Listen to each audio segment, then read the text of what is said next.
allegedly by a band of students from nearby Eastern Michigan University. This afternoon, the Wolverines hope to exact revenge in the Big House. 1997 was a magical season for Lloyd Carr and the Wolverines, but an 0-2 start in '98 has left Michigan frustrated and looking for answers. Today, Coach Carr must decide who to turn to. Can a couple of freshman phenoms step up and boost this team to respectability? Or will a senior come to the fore and make the right moves to lead Michigan to another celebrated campaign? Eastern Michigan comes to Ann Arbor next.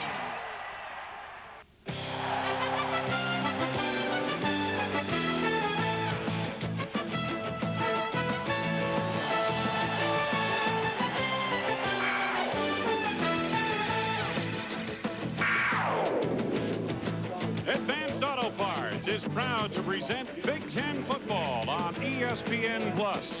It is a gorgeous sun-splashed day at Michigan Stadium in Ann Arbor. Today, the Michigan Wolverines play host to the Eastern Michigan Eagles. Hi, everybody. I'm Wayne Larrabee along with Randy Wright. Jim Barber will join us from the sidelines. Mike Gleason will host these proceedings from the Phillips 66 studio. It is great to have you with us in this idyllic setting for college football.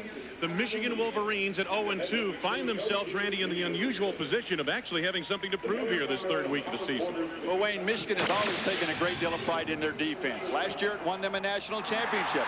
They played with intensity. They were aggressive. They would create plays. They would create turnovers. This year, you don't see that. They're not creating anything, and as a result, they're giving up over 235 yards on the ground a game and 37 points. Well, look at those numbers. What a difference a year makes, and add fuel to the fire. Tri-captain starting strong safety Marcus Ray suspended indefinitely this week for alleged improper contact with an agent. As far as the kids from Ypsilanti, just 6 miles down the road, well, they're looking to a native son for leadership here today. Walt Church is a good young quarterback. He likes to distribute the ball to a lot of different receivers, and if he gets time to throw today, he can be very effective. Well, we've got Eastern Michigan taking on the big boys from Ann Arbor in the Big House, Michigan Stadium, and we'll send it now to the Phillips 66 studio and Mike Gleason. Thanks a lot. At 0-2, you were talking about the focus this week. How does this team feel right now?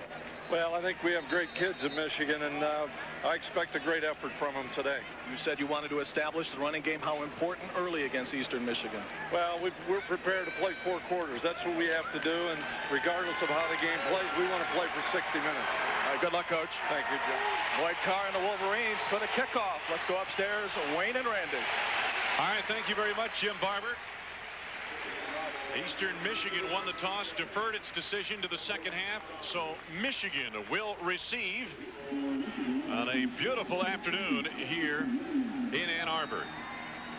Taller Starnes will boot it away for the Eagles in the traveling white uniforms with the green trims, with 3 inside the end zone.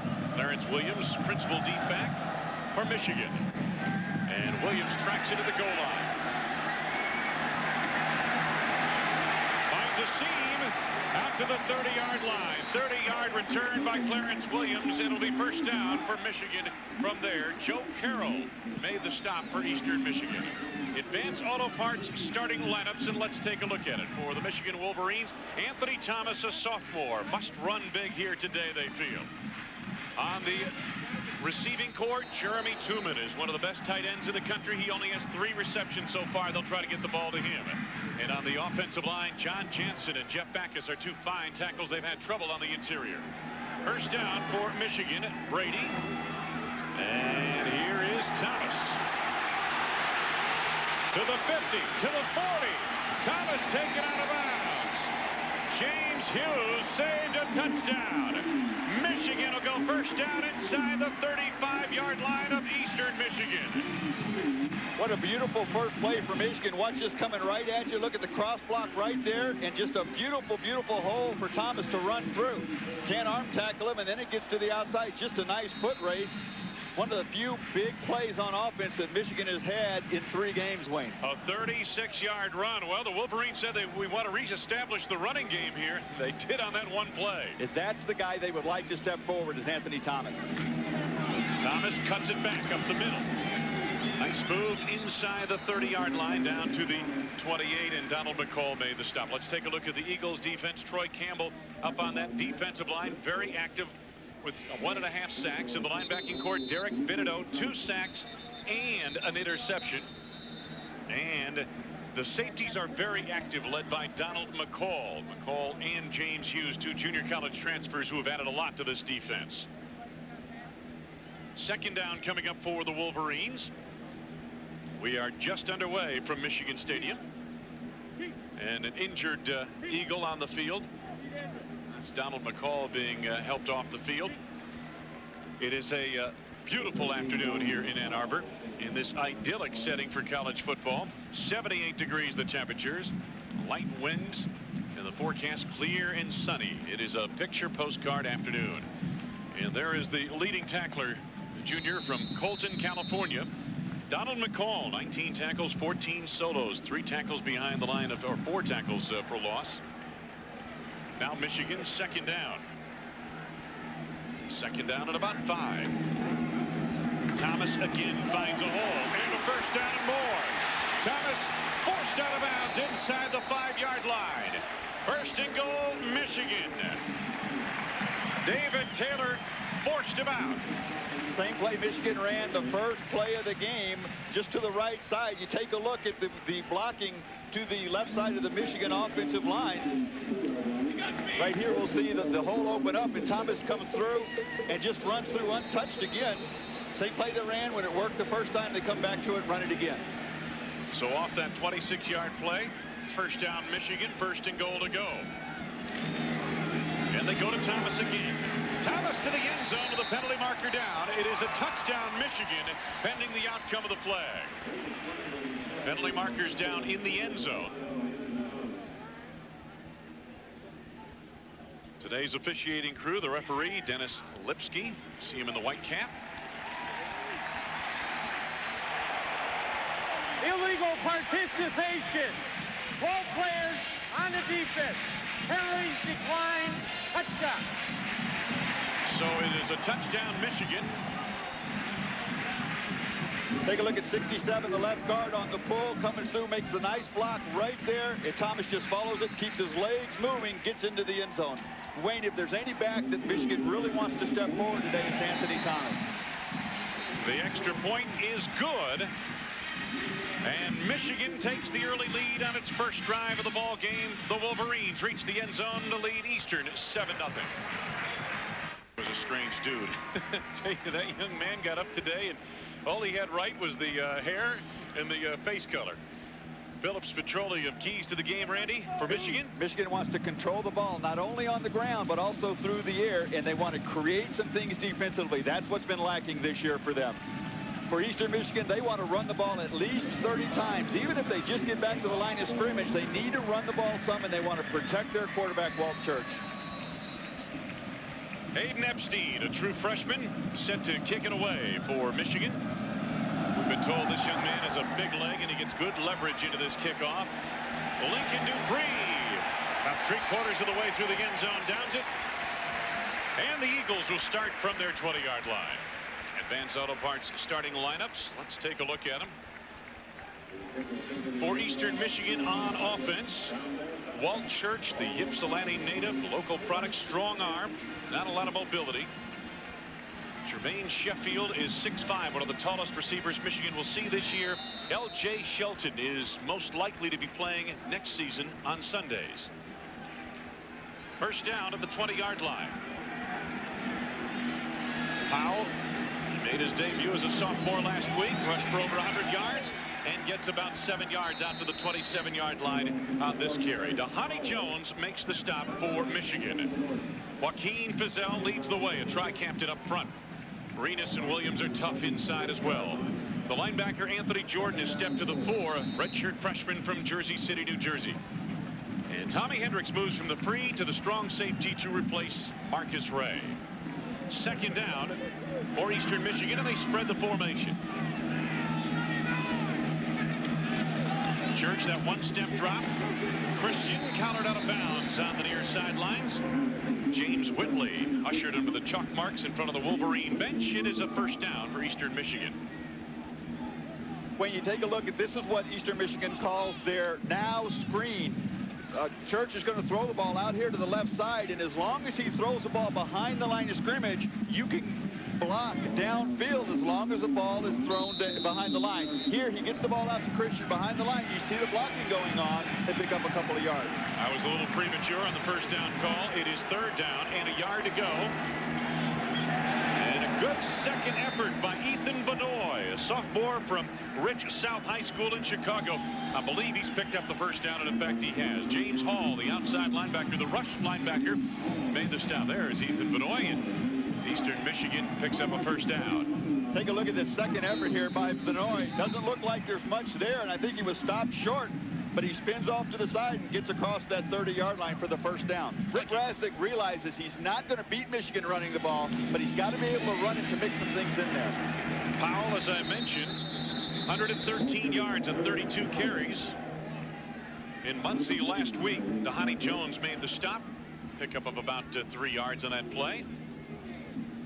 Really, for the 3rd week in a row, Wayne, we're seeing Michigan face an offense that they're unfamiliar with. It's been the option the last couple of weeks with Notre Dame and Syracuse. Now today, it's a wide-open one-back offense, so we'll have to make sure they can stay focused and stay disciplined, keep their assignments well in line. Here's the shotgun formation on 2nd and 3. Coach Rasnick told us they'd be employing this to give Church a little bit more time. And he sets up a screen. Powell upended on the play. Nice tackle made by Anthony Jordan, the linebacker. And Randy, he's the 4th leading tackler on this team with 15 total tackles. And here's a kid who was 3rd on the depth chart at the start of camp this summer. He led their team with 13 tackles last week. Nice job here by Church, finding his back right over the middle. One thing their coach told us, I always want to get a back or a receiver in front of my quarterback so that if he gets in trouble, my quarterback knows where his dump off is. That time it was Eric Powell. And it's a 3rd and 3 for Eastern Michigan. Church may be changing the play at the line. Church with time. Trying to drill it in, and it's intercepted by Weathers. Andre Weathers back to the Eastern Michigan 31-yard line. Pass intended for Kenny Christian. Jermaine Sheffield made the stop. The interception by Andre Weathers, his first of the season. Boy, excellent protection here. You can see the pocket and the time that Walt Church has. He just misreads the coverage and throws it right into Andre Weathers from his cornerback spot, drops back and gets in the position and makes a nice catch. Only the 2nd interception Michigan has had this year. Last year, their defense created plays with sacks and interceptions. This year, just their 2nd. They've only had 1 sack this season as well. Michigan's defense.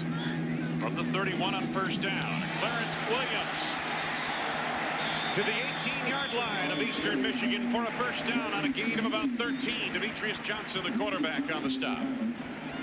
Another huge hole for a Michigan back to run through. As small as Eastern Michigan is, their linebackers are only 215, 213, 212 pounds.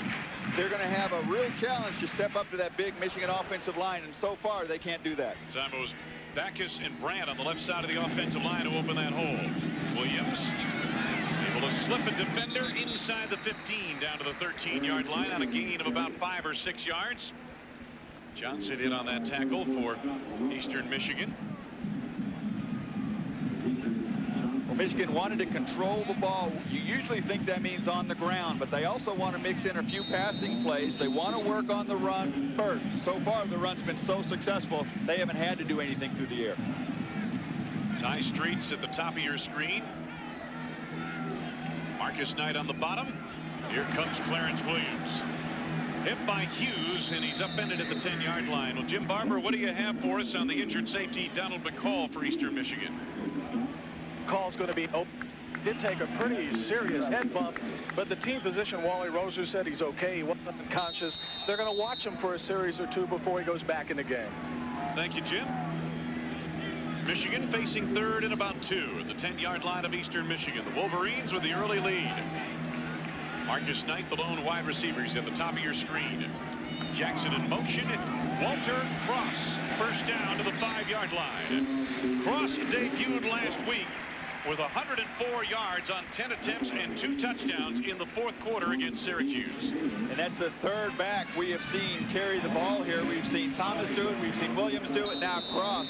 Of the top 6 backs, as you see there, the fastest to get to 100 yards in his first game. Of the 6 backs Michigan will use, 5 of them are freshmen or sophomores. So that's why they need one to emerge. First and goal, Michigan. Jackson in motion. Cross. Down to the 2-yard line. Walter Cross ran into a wall that time. Picks up about 3 yards on the play. Hughes and Benito defended for Eastern. And Randy, you pointed it out real early, and it's something you talked about yesterday. Eastern Michigan would have trouble dealing with this front line of the Michigan Wolverines. They are doing a job up front. And that's where Michigan has been pounding the ball. Some plays have broken to the outside, but they've started off running through the tackles, in between the tackles. Second and goal from the 2. Thomas. Touchdown. 2-yard touchdown run, Anthony Thomas. And Michigan ups the advantage to 13 points. Anthony Thomas, a much bigger back than Walter Cross at 221 pounds. Lloyd Carr has said he's lighter and quicker this year, though he's not running with as much authority, and the running game hasn't opened up for this team, so therefore he doesn't look like he's quicker and lighter. Jay Feely with the point after. And Michigan has scored on its first 2 possessions, converting an interception by Andre Weathers into 6 points on this plunge from 2 yards out by Anthony Thomas. 13-0 here at home. 9:06 to go. Michigan's had 2 possessions, and they have accomplished what they wanted to do, and that is get the running game on track. They have 100 yards on 10 rushing attempts. Michigan has been nipped by the injury bug, and this is something that will happen to a team, especially after a Cinderella season like a year ago. You have to, Lloyd Carr knows you have to overcome adversity. This is adversity of the biggest kind, the injuries. Well, it also has contributed to the fact that they've had a pretty tough schedule so far. When you play tough games and you get into it emotionally, you're going to have those injuries happen a little more often. Epstein's kickoff.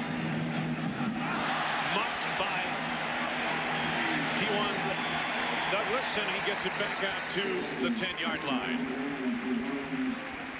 To Studio 66, Mike Gleason for Cincinnati and Army. All right, Wayne, Cincinnati taking advantage of an Army fumble. They went 2 plays, 14 seconds. This is Chad Plummer going upstairs. Jason Collins Baker, 14 yards for the touchdown. 7-0 Bearcats. Army answers with a field goal at 7-3 UC. Wayne? Tell you what, Army's playing its first game in the conference there, isn't it? I think you're right. Yeah, first game of that new conference. Conference USA. Relatively new, I should say. First down for Eastern Michigan. Football out of the 10-yard line. 3 receivers to the top of your screen. Walt Church in the shotgun right away. The swing pass out into the flat. That's Ethan Benoit. To the 15-yard line. Gain of about 6 yards. Andre Weathers on the stop for Michigan. This is one way Eastern Michigan will try and get the ball to the outside without having to run it. When you throw a quick little swing pass out here to your left side, it's the same as a sweep, only you get the ball, makes it look more like a pass. Benoit does a nice job of catching it and then turning back into the middle where nobody is there, picks up nice yardage. Rick Rasnick had an opportunity to either play at Florida or at Michigan this weekend of September. He chose a house over a swamp. Right now, I think you'd prefer the swamp. I was going to say. There's the quick hit to House. Or I should say to Christian. Kenny Christian forced out of bounds of the near sidelines. He's got a first down for Eastern Michigan. You know, we talked earlier, Wayne, about the injuries that have hit Michigan, and Rick Rasnick there is his 4th season here at Eastern Michigan. He told us, I'm not going to sacrifice the season to stay toe-to-toe with these guys. We realize that we're smaller and we can't afford to get a lot of players hurt and have it affect us the rest of the year. He's had great success offensively. His San Jose State team was 5th nationally when he was the offensive coordinator there. Powell was hit hard as he took it up the middle. Josh Williams delivered the blow. Very little gain, maybe a yard out to the 25-yard line is it. Even though there's no gain on that play, Coach Rasnick told us he's got to run the ball and at least get it back to the line of scrimmage. If they don't run the ball 30 times today, he doesn't feel they can win this game. He's also got to take a little pressure off of Walt Church. Last possession, the interception by Andre Weathers was his first interception of the year. So far, he's come back out, backed up to his own end zone, and thrown the ball pretty well, so it doesn't seem to be affecting him. Make that Ethan Benoit on the previous carry. 2nd and 9, a shotgun.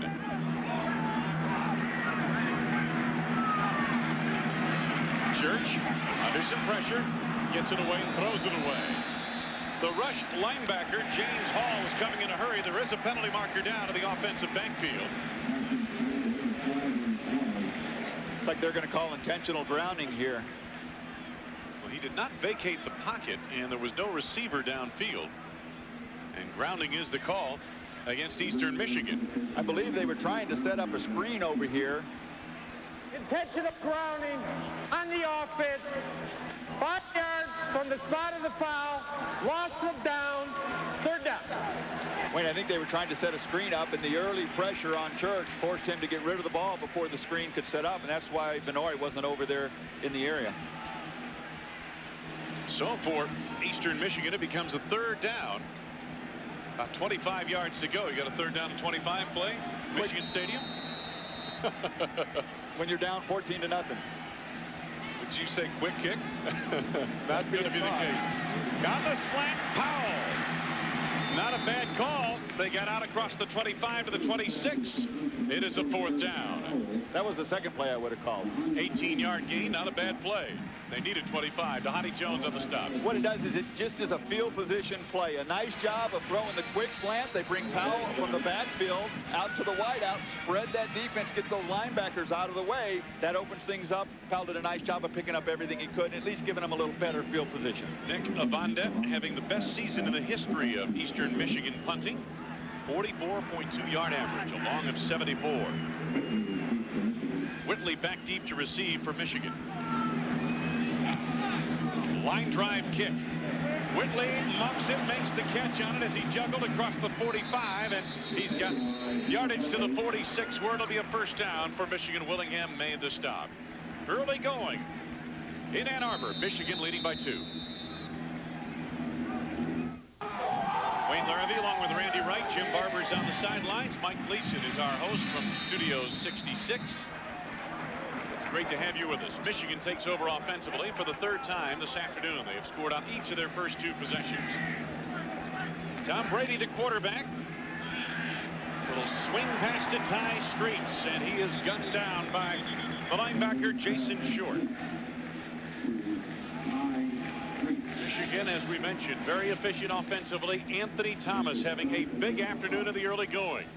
Thomas in close, scoring, and even closer on to cap the 2nd offensive possession following an interception by cornerback Andre Weathers, and Michigan just pounding it right at the smaller Central or Eastern Michigan Eagles. Now 2nd down for Michigan. Clarence Williams gets the call. And a good 2nd and 3rd effort gets him down to the 40-yard line of Eastern Michigan for a 1st down. So far, the Wolverines offense is doing a nice job of picking up all the movement by the Eastern Michigan defense. They will bring linebackers, they will blitz safeties, they will blitz corners. They try and hit the line of scrimmage running. So far, very nice job of that Michigan offensive line and the fullback of picking out the players and blocking them and opening up beautiful holes. One thing Michigan wanted to do, Mike DeBoer, the offensive coordinator, said we want to get that running game on track. We want to get some confidence going in our front line, and that's what they're doing here today. Play action, Brady on a bootleg, and a man open, and they try to get it to the tight end, Mark Campbell. He could not make the catch in play at the 30-yard line. Well, that's a good point, Wayne. When was the last time Michigan felt they didn't have confidence in their running game? They've got a lot of young backs, but they've got a pretty veteran offensive line, and they just haven't been able to work on it because their previous 2 games, they've been behind so far. They've had to throw the ball much more than they would like to. No question about that. In terms of Notre Dame, they dominated the 1st quarter at Notre Dame, but were unable to get it in the end zone.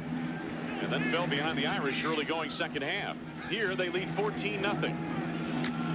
Thomas to the outside. To the 27-yard line, and a late flag on the play. Anthony Thomas, the sophomore from Winfield, Louisiana, 15-yard gain, and James Hughes forced him out. Personal foul, maybe for a late hit against Eastern Michigan.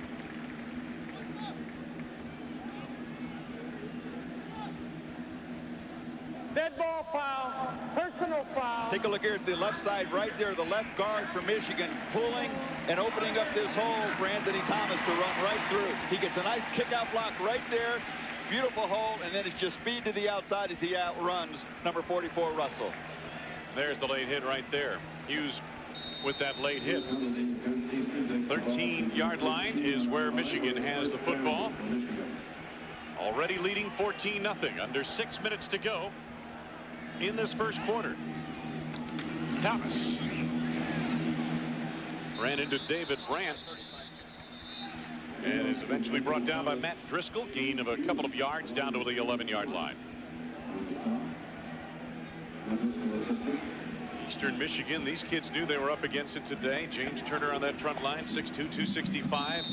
Ashley Travis, 6'4", 242. Troy Campbell, 6'4", 255. Just not quite the bulk to go up against this big Michigan offensive line. Ty Streets may have a calf problem of some sort. They're working on him just a bit.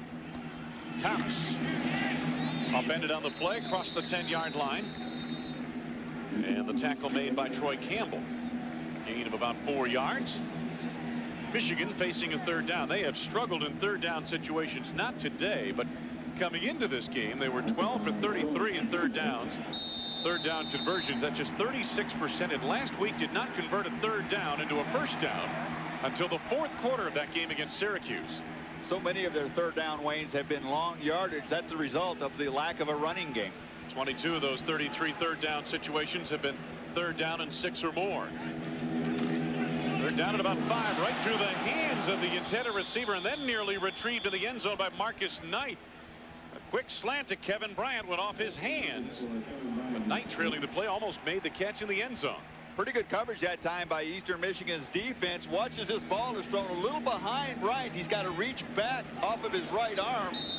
Fortunately, that for Michigan, that ball wasn't intercepted. Most balls that get tipped up in the air get intercepted. Isaac Shipp got a piece of that football as well, the defender on the play. Shows you how hard that ball was thrown. 24-yard field goal attempt is good by Jay Feely. And Michigan's lead is now 17-0 over Eastern Michigan with 4:02 to go first quarter. Back to Studio 66. Mike Gleason, what do you have for us? Well, Wayne, Rutgers had to go into the Carrier Dome against Syracuse, and once again Syracuse taking advantage of a muff punt, sets up the touchdown. Now Kyle McIntosh on the run this time, but keep an eye on Rob Conrad. Conrad with a nice block, playing fullback, number 44, springs him loose, and this sets up a Conrad touchdown.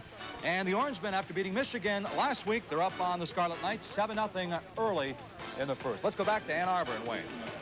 Thanks very much, Mike. Boy, I tell you, Syracuse most impressive.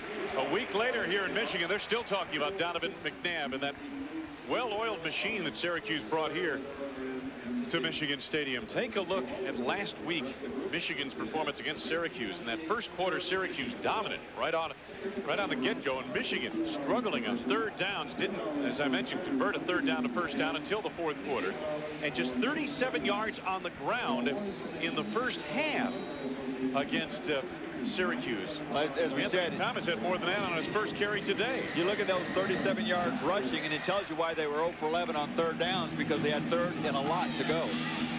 Lincoln Dupree ran into some Wolverines across the 20-yard line. It'll be a first down coming up for Eastern Michigan, back inside the Eagle 25. It's time now to take a look at the GTE Academic All-America Team Member Spotlight, as selected by the College Sports Information Directors of America. This week, GTE salutes Tracy Conrad. Tracy was a junior on the Michigan varsity softball team in 1977 when she was chosen for this honor. She held a minimum GPA of 3.42, selected by the University of Michigan Sports Information Director for the award. The Big Ten Conference and ESPN Plus join GTE in congratulating Tracy Conrad, this week's GTE Academic All-America Team Member Spotlight. Brzezinski in motion. Church steps up, going to take it himself. Sam Sword forces him to the chalk marks on the near side. Gain of about 3 or 4 yards on the play.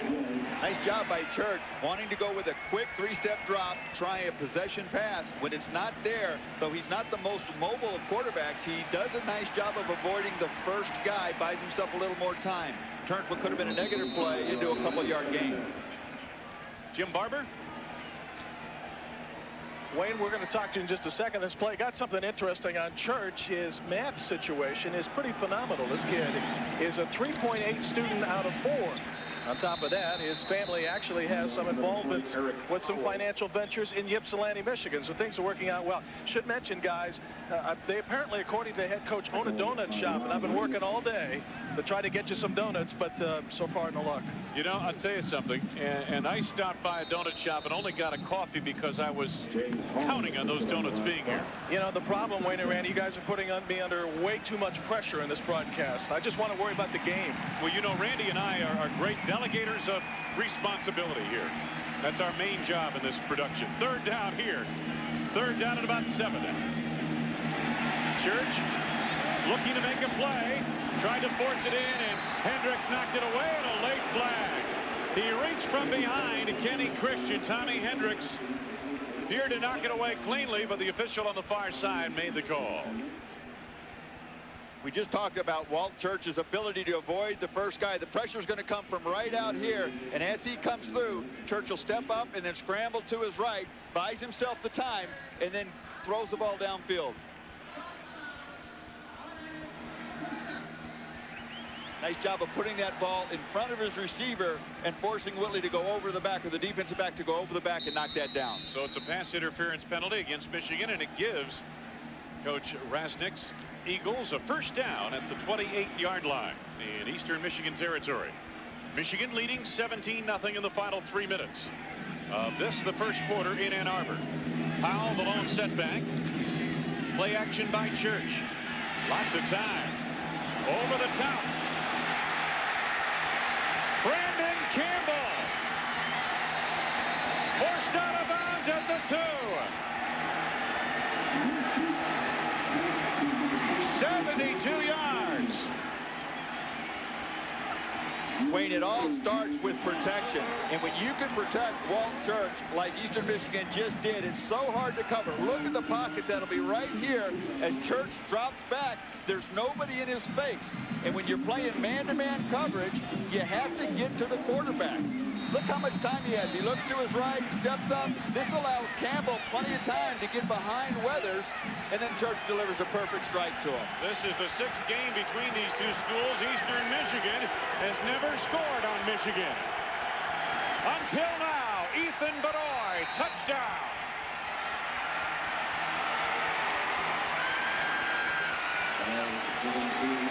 When you get so few opportunities, when you're undermanned as Eastern Michigan is, to make big plays, you have to take advantage of the opportunities. They took advantage by completing the pass, and then they finished it off by getting the touchdown. So Eastern Michigan on the board, trailing 17-6.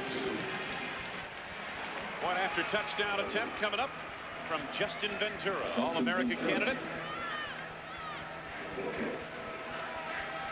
Gutierrez on the hold, Davenport snap, and it's blocked.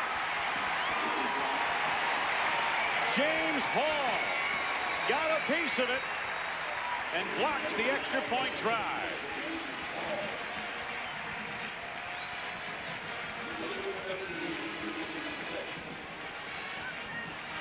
Take a look at the touchdown run, Ethan Bedoy from a yard away.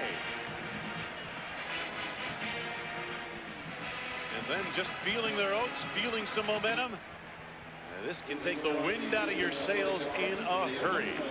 James Hall just comes right over the middle, oversteps his blocker and gets his hand up there and does a nice job of making contact on the ball for a big block. And Lloyd Carr has not been very happy at all with his special teams so far this season. Today, they've come out with a new intensity and concentration and have done a nice job. There is the history-making note for Ethan Bedoy and Eastern Michigan. 17-6, Michigan on top.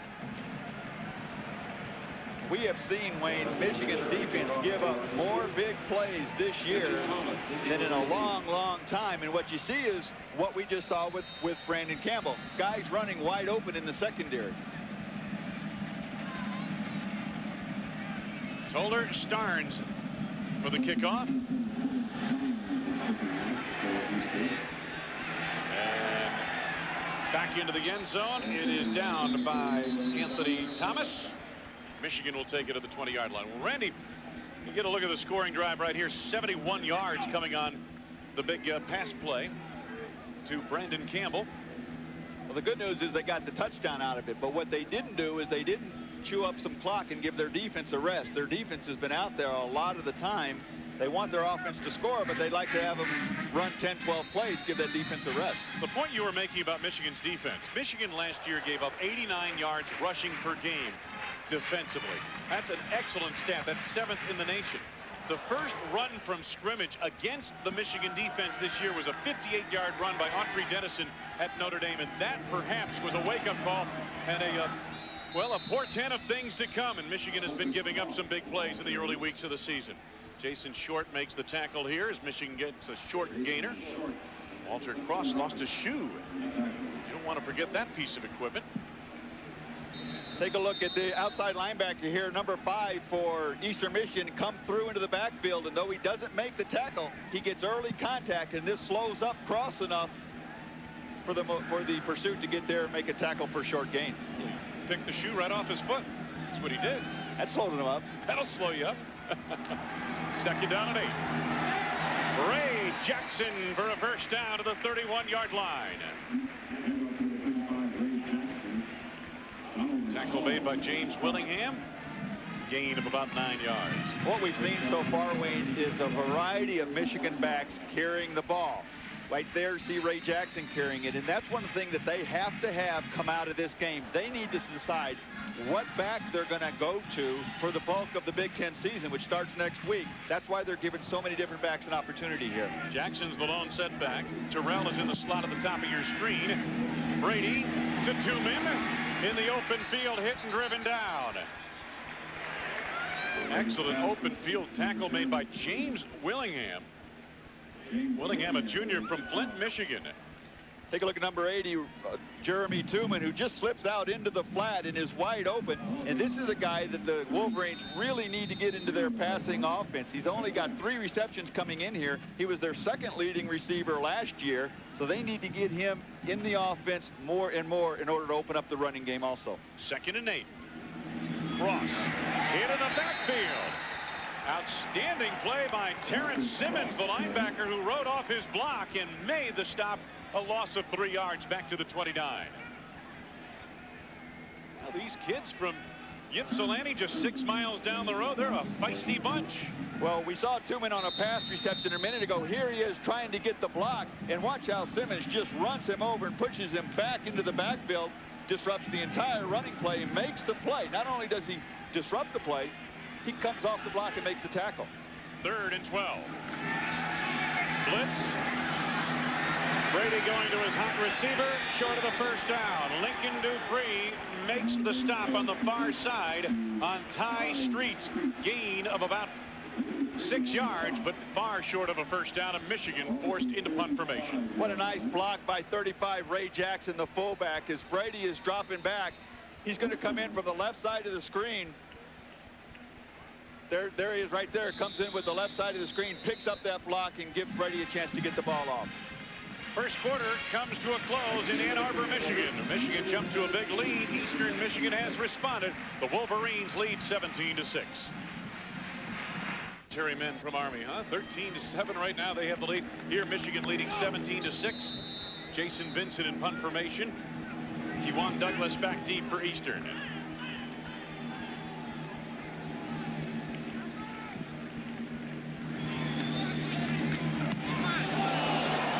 Good leverage into this kick. Douglas from the 15. Penalty marker down. High tackle attempt on the far side. Of course, it could be for an illegal block as well. Patrick McCall helped to force him out of the far side. 10-yard return. Dupree shake it up on the far side. What was going to be decent field position is now going to push Eastern Michigan back further to their end zone. Preliminary indication for holding. Illegal block in the back on the receiving team. 10-yard penalty. First down. It was right the first time. Illegal block. Take a look at it. You're going to see that it happens right as he starts turning up right here on number 24, right there, the back, the block right in the back. And it's right in front of the ball carrier, so everybody's looking, but it's so hard to have the discipline not to do that when you think the defensive man's going to make the tackle.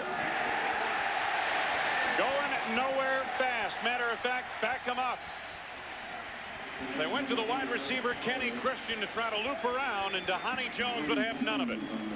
No blocking here for Christian to try and run the ball out of the backfield. Just a simple sweep play and nothing but blue jerseys for Powell to run through.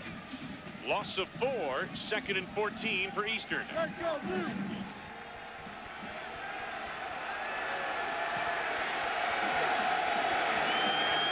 the lone setback. They have spread the formation. No tight end. A one-step drop. Christian. Good move there. Another good move. He's out to the 16-yard line. Dhani Jones finally put him away. And a gain of about 7 or 8 yards. Take a look at the Buick first quarter stats. Dominated on the ground by Michigan. They did get that ground game on track as they intended to do. Also, they possessed the football. 8:39 time of possession for Michigan. Another key goal for the Wolverines here today. 3rd down. 5 yards to go for the Eagles of Eastern Michigan. Walt Church in the shotgun. First down to the 26-yard line. Over to make that catch, Eric Ebom. 9-yard gain. Patrick McCall responded from the Michigan secondary. Boy, here was a chance for Michigan's defense to take some of the momentum away from Eastern Michigan. 3rd and long. They don't get much pressure, and what a beautiful pass by Church. Past the first down stake, so it's a first down. But now Eastern Michigan, after scoring, stopping Michigan and then backed up, they've got some things going for them here, Wayne. Powell runs into a wall. Jim Barber, what do you have for us? Wayne, when I was on the Eastern Michigan sidelines moments ago, not only the elation for the touchdown, but also the emphasis of keeping the passing game going. The conversation with Campbell and Sheffield is we're going to continue to attack Michigan, just like the 70-yard pass that set up the first score. So, as conservative as people thought they might be running the ball at times, even in their own territory, they want to put it up. They see some defensive lapses, and they want to go right at the Wolves. Yeah, they have effectively spread Michigan's defense on occasion here. Right now, they're facing 2nd and 11, and it looks like Church is calling an audible at the line. Going over the top. Oh, what a catch. Jermaine Sheffield to the midfield marker, and there is the matchup. 6'5" Jermaine Sheffield. 25-yard gain. There is a penalty marker down in the play. Penalty marker thrown at the 45 where Sheffield made the leap.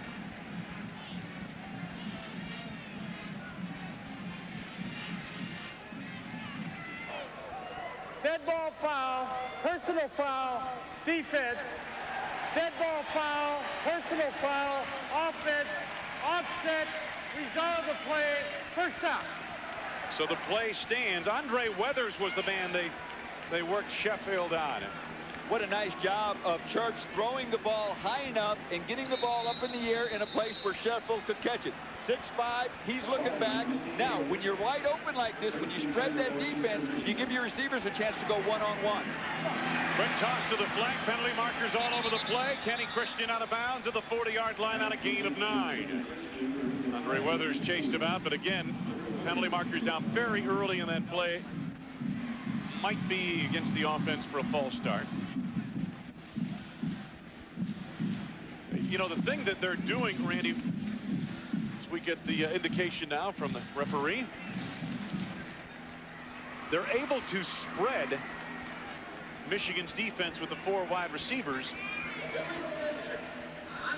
Well, what they want to do is when you spread the defense like that, you want to try and get it one-on-one as much as you can. They can't play 11-on-11 against Michigan because Michigan is bigger and stronger and faster. But they stand a better chance if they can make it down to a one-on-one. Get the ball to your wideouts, let the linebackers not be a factor, and let your wideouts make a one-on-one move and pick up some big plays. And so far, this drive, it's worked very well. Now it's 1st and 15 off the penalty.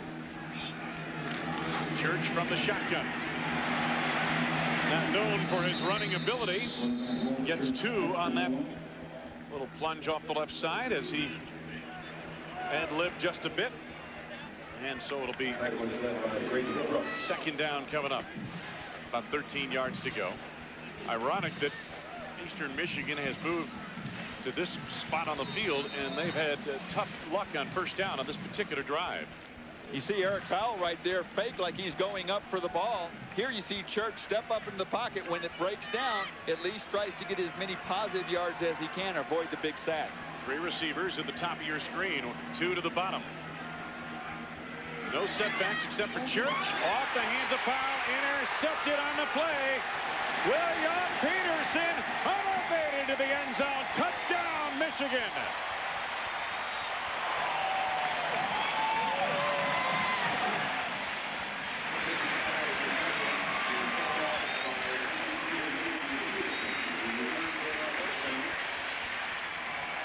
Well, we weren't sure how much William Peterson was even going to play today, coming in with an injury. Nice job of trying to get the ball outside, but when you tip the ball up in the air over the middle, chances are it gets intercepted, and William Peterson in a perfect spot turns it into a big play for the defense. We talked in the open. The defense had not been creating plays, creating turnovers. This is really a pretty well-thrown ball. Powell should have had it, even though it was a little high, tipped it right into Peterson's hand. So one of the few times this year, this Michigan defense creating things, making things happen. This time it results in points. Michigan leading 23-6, and that's Vance Danzy, the starting right guard for Eastern Michigan, shaken up on that play as he tried to get over and make a tackle. When you just started to feel the momentum go towards the Eastern Michigan side, they had stopped Michigan on offense. They'd put some things together offensively themselves, got some first downs, and now all of a sudden the interception and things turn against them. Now that's Eric Powell's second game. As you watch Walt Church in that shotgun, and again they had spread the formation. See the blitzer coming right at him, but it still was a pretty good throw. Should have been caught. Catchable ball, and Peterson certainly did make the play on it and all the way down the sidelines. 23-6 Michigan in the early going second quarter in Ann Arbor. And a tough break for Rick Rasnick's Eagles. A pass off the hands of Eric Powell, intercepted by William Peterson. He motored to the end zone for the score. Feely adds the point after. And Michigan has a 24-6 lead with 11:17 to go in this first half. We'll be in Champaign next week. And Mike Gleason, what do you have on the Illini and the Cardinals of Louisville? Well, Wayne, of course, Illinois trying to make it to 2 straight. This update brought to you by GTE. But the Cardinals grab the upper hand here. Chris Redmond goes upstairs, 26 yards to Arnold Jackson. Does a nice job of picking his lanes to find the end zone. Now, the Cardinals just returned a punt for a score, but it was called back. So, here in the second, it's 7-3 Louisville over Illinois. Wayne? I'll tell you what, Illinois fell behind Middle Tennessee State early last week and able to come back to win and break an 18-game losing streak. And again, we'll see the Illini against the Iowa Hawkeyes next week. William Peterson, 51 yards on that gallop to the end zone. He was injured in 2-a-day practices, and that set him back a little bit, Randy, and he didn't play a whole lot in the first couple of weeks of the season. And as you mentioned, we didn't know his status really for sure in this game. Well, I think he's going to play a lot more from here on out. We know his status now. Exactly. Michigan, as we've said, only 1 interception in the first 2 games today, already 2 of them, both of them big plays. 1 resulting in that touchdown there. Ewan Douglas, the principal deep back. Epstein's kick. Carries to Lincoln Dupree. He mucks it in the sun. Covered up by Douglas across the 10 near the 12-yard line. James Whitley got down there in coverage for Michigan, but Lincoln Dupree able to make the mucked it. Watch it here. Watch this. Now you cannot advance a muff, and he lost it in the sun. Hit him right in the face mask, it looked like, and then Douglas able to recover. Advance Auto Parts is proud to be the title sponsor for today's Big Ten matchup, the Eastern Michigan Eagles and the Michigan Wolverines. We're in beautiful Ann Arbor on a picture postcard afternoon for college football. Wayne Larrivee, Randy Wright, Jim Barber on our sidelines. Eastern Michigan first down from the 12. Kenny Christian cut off at the pass near the 14-yard line, gain of a couple of yards. Dahani Jones has been very active today. in the linebacking core for Michigan. Well, if you're going to try and throw this now screen, as Eastern Michigan calls it, you need to get some blocking by your wide receivers. That time, Eastern Michigan, both their wideouts whiffed, gave no room for the receiver to turn the ball upfield. A nice job by Michigan getting through there and making that tackle. They mark it as a gain of 3, 2nd and 7.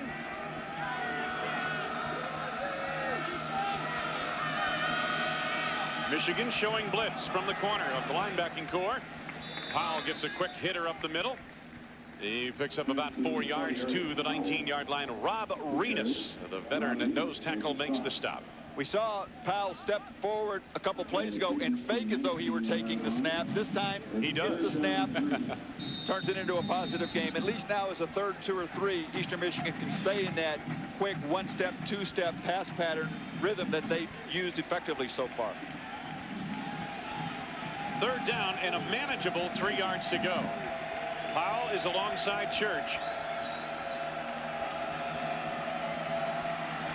Church, plenty of time. Sheffield took a lick but keeps on ticking. He's able to haul it in for a 1st down near the 29-yard line. Dwayne Patman put the hit on the play. Once again, Church has all the time he needs to read downfield, and he comes off his main receiver, picks up Sheffield coming right over the middle. We talked earlier, Rick Rasnick likes to put a receiver or back in front of the quarterback in case things break down. At that time, Church knew right where to go. Results in a 1st down. Coming up on 9.5 minutes to go, and Powell running hard. Again, they close that hole. Sam Sword filling the lane. Gain of maybe 2 yards. To get inside the huddle of your favorite Big Ten team, go online at www.big10.org for all the football and conference news from around the Big Ten. And there is a huge press box here at Michigan. We'll get down to Jim Barber in just a moment to get an update on Vance Danzy, who was helped off the field a moment ago for Eastern Michigan. 2nd down, about 8 yards to go. There's the snap to the halfback once again. And Powell out across the 36-yard line. So pick him up about 3 or 4. Dhani Jones made the stop. Jim, what do you have? Wayne Vance Dancy is headed off to the locker room for Eastern Michigan. He was injured on that interception. It apparently is a sprained knee and some possible ligament damage, Wayne. And he was starting in place of the injured Craig Sippa, who tore tendons in his thumb against Northern Iowa and hasn't played since. So they're getting a little thin on the interior of that offensive line. 3rd down, and again about 3 yards to go. Church screens to Christian for the 1st down to the 45-yard line. Nicely done. 9-yard gain. Eric Brackens recovered in the linebacking core of Michigan. Very well designed, well-developed play. It's a timing play. Christian does a nice job. Take a look. He's going to go to the left side of Church. He holds the ball, lets the rush come in, throws the ball in front of Christian. Then he splits the defenders. He doesn't try and pick up more yards by going around him, knowing he only needs so many yards for the 1st down, splits them and picks it up. Very well executed play. Powell hammered in the middle of the line. James Hall delivering the blow. Eric Wilson was also there for Michigan. James Hall, number 56. Boy, he has made his presence known here today. Boy, he has. There's just no room for Powell to run. Take a look at Jordan coming right in there. Hall, nothing but blue jerseys, and Hall does a nice job of getting back relatively close to the line of scrimmage. Anthony Jordan was at the base of that tackle attempt. Boy, he's going to be a good one, isn't he? Redshirt freshman, you bet. 2nd down and about 10. Nothing doing on that little screen pass. They got it out to Jamal Stevens. James Whitley responded quickly from Michigan in a loss of a couple of yards. Stevens went 51 yards against Ball State last week in Muncie. There is Jamal Stevens, true freshman. Another one of the young receivers that Eastern Michigan will just rotate, almost like University of Michigan does with their backs. That's what we're seeing with Eastern Michigan with their wide receivers. 3rd and 13.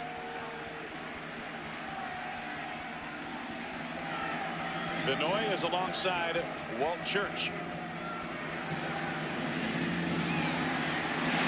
Sheffield for the 1st down out of bounds in front of Lloyd Carr and the Michigan Wolverine bench. Larry Foote, an inside linebacker, forced him out. 1st down out of 16-yard gain. I'll tell you something, Randy. You mentioned it a moment ago.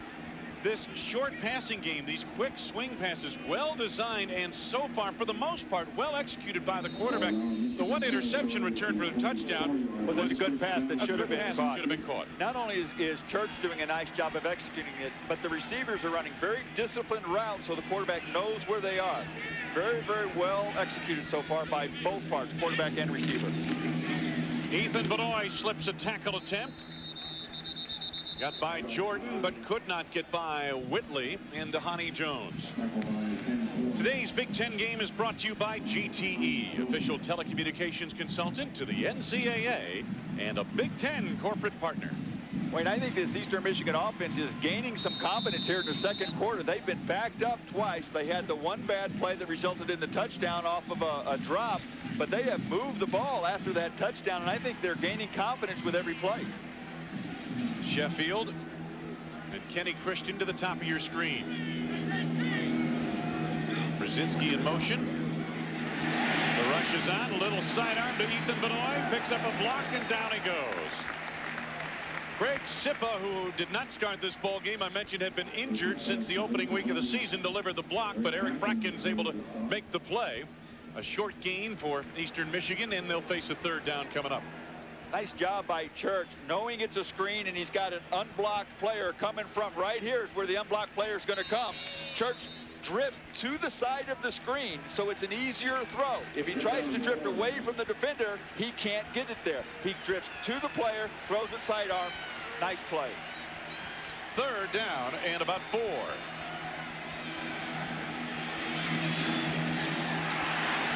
Tackle attempt broken, but the play not broken for a first down. And that against Stevens, the receiver. Jamal Stevens, the freshman. Larry Foote put him away just short of the first down. They're about 1.5 yards short. And Wayne, even though he didn't make the first down, that's the second or third time we've seen a wide receiver break a tackle and pick up more yards after that. Had he been brought down at first contact, it'd be 4th and 4 now instead of 4th and 1.5 or 2. Under 5 minutes to go, second quarter. This is where not being a strong running team really can hurt you. Church on the roll. Tough pass trying to hit Brzezinski or Ben Washington. So Eastern Michigan fails at its 4th down attempt. Michigan will take over at its 35, leading 24-6. River connects these two academic institutions. Starting in Michigan's North Campus, it runs past Eastern Michigan Stadium, just 6 miles away. Meanwhile, Michigan leading 24-6, and the Wolverines take over at their 35-yard line, and number 7, Drew Henson from Brighton, Michigan, comes on. Much to the applaud of the crowd, very pleased with that. First down to the 35-yard line. Anthony Thomas, and they were waiting for him on that play. Gain of 1 yard maybe. That's about it. Matt Driscoll led the way. I think it'd be safe to say, Wayne, that Drew Henson is the popular player here, coming area boy, and certainly very, very talented. They have very high expectations for him. Last week he had several drop passes on him. 7 of 20, 92 yards and a touchdown. Made some mistakes, according to Lloyd Carr. Lloyd said at one point Drew made 3 straight mistakes. Lloyd said he's not used to making mistakes like that. Thomas to the 40-yard line, gain of about 4 yards. Driscoll and Russell team up on the stop. The Eastern Michigan Eagles came up with a football, but the play had been whistled dead. Henson drafted by the Yankees on the 3rd round. He would have been a first-round draft choice. And had he not made it known that he intended fully to play college football. That's one of the things that the Michigan coaches want him to work on, is they need him to focus totally on football. He's an area player. He's got baseball on his mind. If he focuses 100% on football, they think there's no limit to how good he can be. Third down, a little bit more than 5 yards to go. The pass knocked down, incomplete. Scott Russell, a true freshman from Dunbar Vocational in Chicago. Appeared to get a piece of it. And let's see if we can pick it up, Randy. This is a laser. Take a look at 44 Russell coming from his linebacker spot, coming from the right side. Gets his hands up there. Does a nice job of knocking this ball down. And then he said, ouch, ooh, that hurt. Jason Vinson in punt formation. Did not get off a very good kick here. Does get a Michigan bounce. And they down it at the 23-yard line. Break of the action just over 3 minutes to go. First half. Michigan on the lead. Eastern Michigan, although the kids from Ypsilanti have had a little bit to cheer about here today. Special teams have been anything but special for Michigan this season. Last week against Syracuse, number 41, Tommy Hendricks, misses a block that allows the Syracuse rush to get to the punter, Jason Vinson. And watch again, it's not only the missed block, but the low snap to Vinson that throws off the timing of the play. There's the block, and that helped lead to a Syracuse score. Now, a couple of weeks ago against Notre Dame, 3 missed field goals and a blocked field goal. And as we saw a block punt a few moments ago, just a 36-yard. And here's the rush on, and Michigan creating defensively. They're ruling the play down. It's Eastern Michigan football. Nice job of outside pressure by the Michigan safeties. Tommy Hendricks, number 41, up there at the line of scrimmage. Comes off almost untouched. Sandwiches Church in the backfield, forcing the sack, close to a fumble. 7-yard loss on the play. There's the turnover story. Well, you felt that Eastern Michigan was getting into some kind of rhythm offensively. The way you disrupt that is you start blitzing, you bring linebackers, you change things up. Walt Church out of the shotgun, 3 receivers, top of your screen to spread the defense. And they go to the short man, and that's the running back Powell. He slips a defender. Powell out across the 25 to the 29-yard line. Gain of 14 quick yards. Sam Sword tracked him down. We talked earlier, you need to have blocking by your wide receivers when you want to be successful to the outside. Take a look here at the block on the defensive back by right there, number 25. Watch this block. There's a missed tackle right there. The block, as I showed you, opens up a lot of yards for Powell. I'll tell you what, Eric Powell showed a little shift in his hips there, didn't he? To get around James Whitley. Your defensive back, you got to make those tackles in the open field. 3rd down at about 5. Quick toss, first down.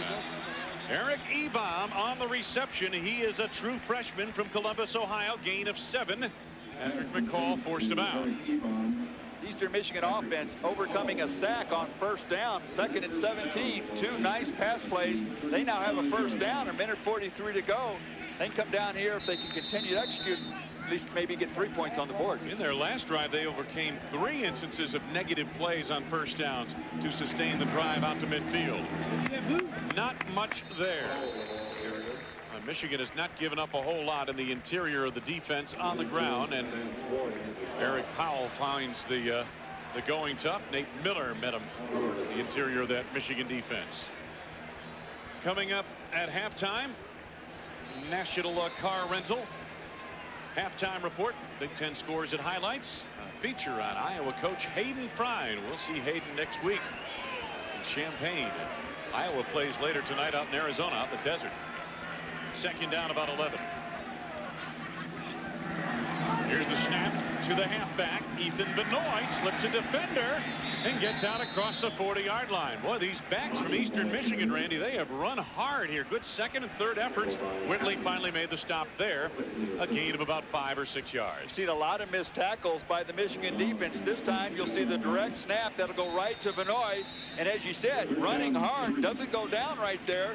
Picks up another 5 or 6 yards, but we've seen missed tackles on wide receivers and on running backs, which have enabled Eastern Michigan to continue drives. 4 receivers in the game. Eastern 6 of 9 on 3rd down conversions. Oh, nice shoestring catch, and they roll incomplete. Apparently the ball hit the ground first. Jermaine Sheffield almost had a clean pick there, and that would have been a 1st down out to the 50-yard line. A lot of cushion given up by the cornerback Andre Weathers, and Church taking advantage of that, trying to get the ball to Sheffield and let him work one-on-one. That time just didn't throw the ball high enough. Take a look at this. We'll see whether from this angle we can tell whether it touched the ground, and right there looked like he got his hands underneath it. Exactly. Looked like he got the hands under the ball that time. But I have been very impressed with Jermaine Sheffield. A big receiver, 6'5", 200 pounds. Timeout taken by Eastern Michigan. They're going to talk things over here. They face a 4th down and almost 4 yards to go.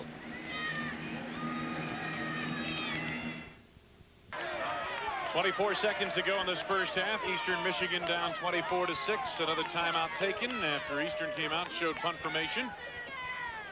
And don't forget, coming up next week, our Big Ten matchup, the Iowa Hawkeyes against the Fighting Illini of Illinois. Head coach Hayden Fry, the dean of Big Ten coaches, and All-America defensive tackle and sack specialist Jared DeVries head to Champaign, Illinois, to take on a scrappy bunch of Fighting Illini, led by linebacker Danny Clark. Don't forget to join us and check your local listings next Saturday, noon Eastern, for Big Ten football from ESPN+.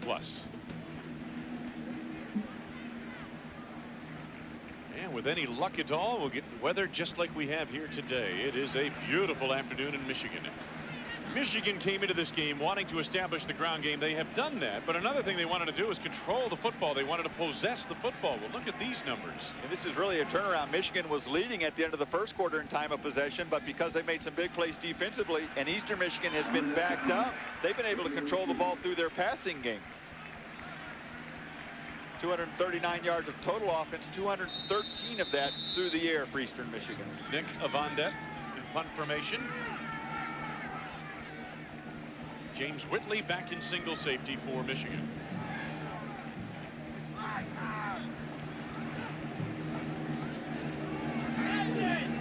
Davenport on the snap. Kind of a line drive kick. Whitley from his 22. Good move there. A little sleight of hand perhaps, but he bellies back inside the 20. Does get the corner, forced out of bounds to the 25. James Whitley did more running east and west than north and south, but he does have a decent return out to the 30-yard line when it's all said and done. And Michigan, with 11 seconds to go in this first half, will take over at its 30. I imagine we'll see a little more of Drew Henson at quarterback in the second half. He played briefly in the first half here today. Tom Brady is on at the moment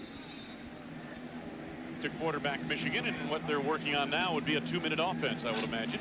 Move the ball downfield in the shotgun. 4 receivers spread across the field. The blitz on. Quick release. And got a first down. Kevin Bryant made the catch. Demetrius Johnson on the stop, pickup of about 11.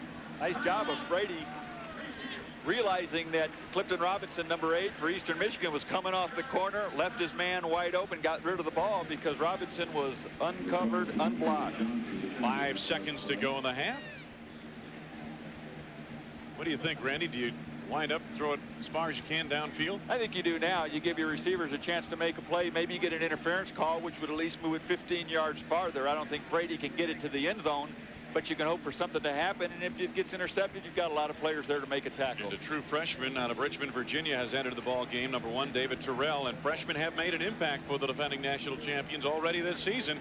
8 true freshmen have seen significant playing time. Lloyd Carr told us yesterday he feels that you must get your freshman experience early, that they have to help you at some point during the season. They must make contributions. And he pointed to Anthony Thomas last year. Michigan would not have won a national title without that true freshman contributing at running back. 3 receivers at the top of your screen. Brady. Here's the windup and the throw. Intercepted by Lincoln Dupree as the half comes to a close. Well, they took a shot downfield and nothing ventured, nothing gained, nothing lost there as the half comes to a close. Michigan leading 24-6 at the end of the first half. Let's head to Studio 66 and Mike Leeson. Mike? And there's our score, 24-6 at halftime for Michigan. Kind of a mixed bag. They wanted to get their ground game on track. And Randy Wright, they did that real early here this afternoon. Absolutely. That's what they needed to do. They wanted to control the ball through the ground and through the air. And they've had so much success on the ground, they really haven't needed to do much through the air. Let's take a look at the highlights of this first half of play. And let's start right from the top for the Michigan Wolverines. Here you see the very first play of the game. Anthony Thomas running down the right sideline, 36 yards. And this has really set the tone for what has happened the entire game. Michigan very, very successful on the ground. Now you see the interception return for the touchdown. A pretty nice pass. Patterson just picks up the ball out of the air, takes it in for the end zone. This stops the Eastern Michigan drive when they had some momentum going. The big play for Eastern Michigan, 71-yard pass play, plenty of time to throw. This started Eastern Michigan going again, gets them down to the 1-yard line, which they scored a couple plays later. But this was a confidence booster for them as they've been able to do very, very well moving the ball on offense, especially in that second quarter. Take a look at the halftime numbers. Take a look at this. Rushing Michigan. Michigan had the ball for 10 minutes, 30 seconds. Much of that in that first quarter when they did get their ground game on track. Eastern Michigan with a short passing game. You see just 26 yards rushing, but 213 yards through the air. And a lot of those quick swing passes, they spread the formation, spread out the Michigan defense, and found some holes in it.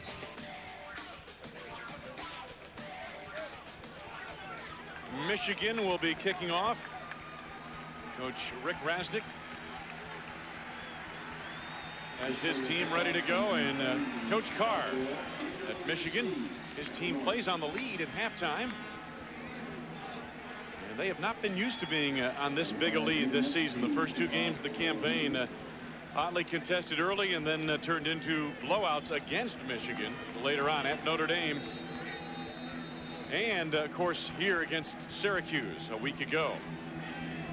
Epstein set to kick it away.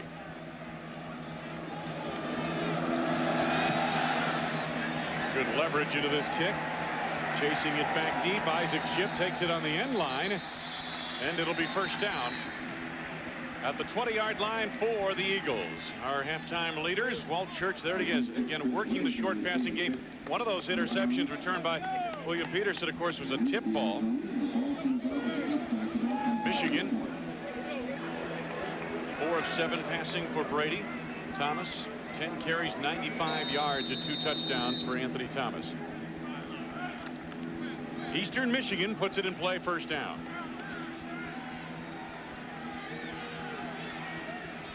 Eric Powell trying to find a hole off the left side of the line. Not much of one. He got a yard. Mid portion of that Michigan defense was there. Rob Renus in the middle of the line. Grabbed his ankles and would not let go.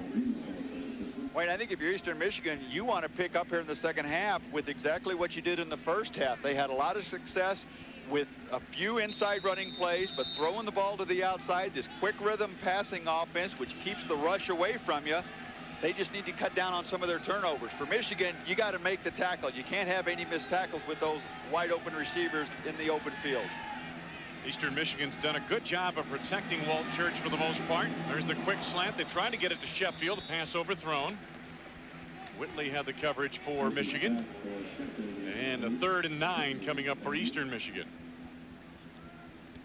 Nice job that time by the secondary, reading what was happening and getting to the spot almost before Sheffield could. He really didn't give much of a lane that time for Church to throw the ball. Coach Rasnick says that Walt Church is ahead of Charlie Batch at this stage of their development, and that he's just a sophomore.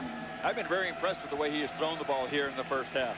Charlie Batch will start tomorrow for the Detroit Lions of the National Football League at Minnesota. There's that little swing pass. Jamal Stevens, and in heavy traffic, down he goes. Joaquin Fizell, the defensive lineman, makes a tackle on a wide receiver. That doesn't happen very often. So it is 4th down. And Eastern Michigan will return the football to Michigan. Nice job here on the inside rush, but he reads the play, and as he reads it, he comes off and is there to make the tackle. Good job of rushing with your head up and rushing with your eyes to see what's happening. Nick Avandet in punt formation. It's away a beautiful kick. Whitley on the retreat. Over his head. He fields it at the 13. Couple of good moves into the clear. And gives up the football, and it's taken away from him on the near side by the linebacker, Ken Philpott. Philpott took it away. Vitito forced it loose, perhaps, but let's get a look at that again, Randy. It just looked like, it almost looked like Whitley wanted a lateral to somebody the way he was holding it. Well, I think it got knocked out by first contact. You'll see the ball, see if he doesn't bobble it with this hit right here. Now it's loose. Yep, it's coming out right and there. It comes right there, right into Philpott's arms, and he does a nice job of, once again, keeping his eyes open and maintaining control of that ball. My goodness, how about the reaction? Philpott. Well, it's a big play for that freshman, a redshirt freshman out of Chicago, Illinois. Special team nightmares continue for the Wolverines. Sure do. Walt Church over the top, Sheffield, over the shoulder, catch, touchdown!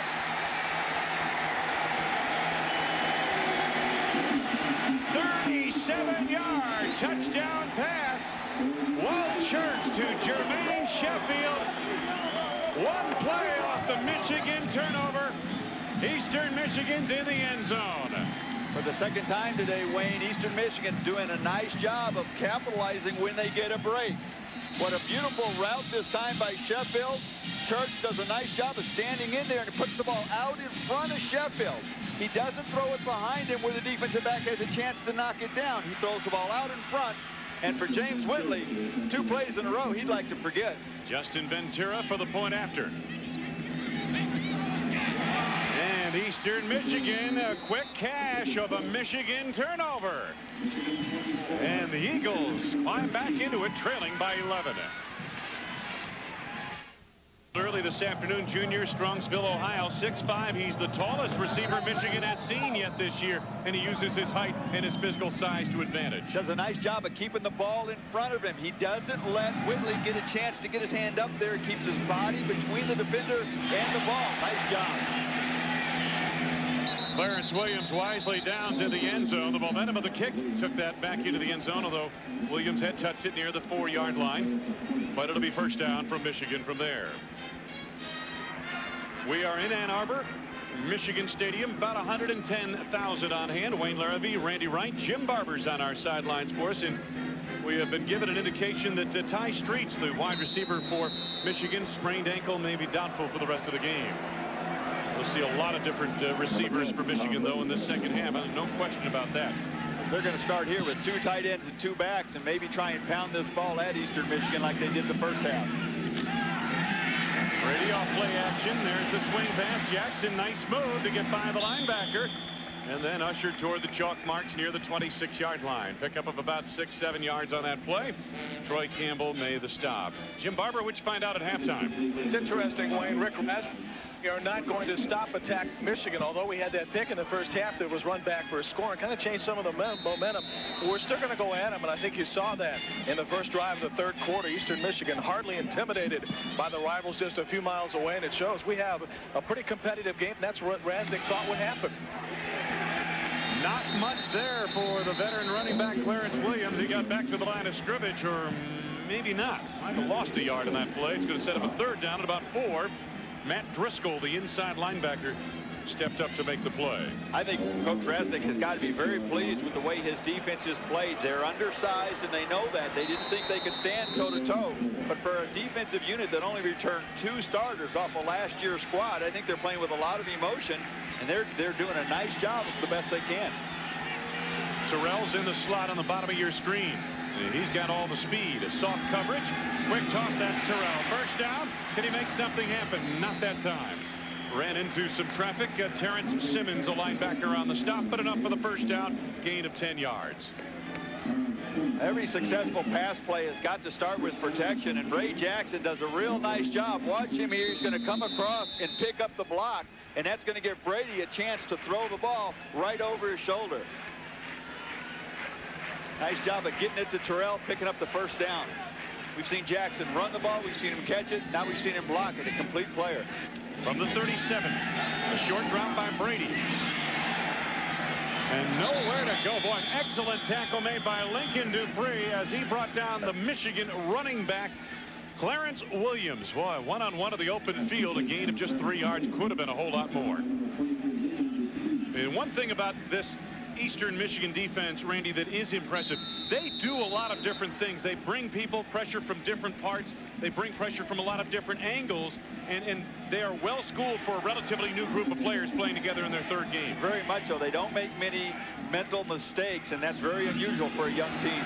Ray Jackson running hard close to the first down of the 47-yard line. Willingham in on that tackle for Eastern Michigan. First down on a pickup of about 7. Nice job by left tackle Jeff Backus. He threw an excellent block that frees Jackson into the secondary. You'll see him right over here. Watch this block, and that'll free Jackson to run right over him. Nice kick out block, and Jackson does a nice job of setting him up there, bringing the defensive back to the outside. Then as Backus gets position, cuts right up behind him. First down for the Michigan Wolverines at the Michigan 47. Jackson again to the 44-yard line of Eastern Michigan. Gain of almost 9 yards. David McCall, the free safety, was shaken up early in the game, but has returned, made the stop. Came in as the leading tackler. I should say Donald McCall on that stop. And these two safeties, we talked about them earlier, Wayne. They are very active.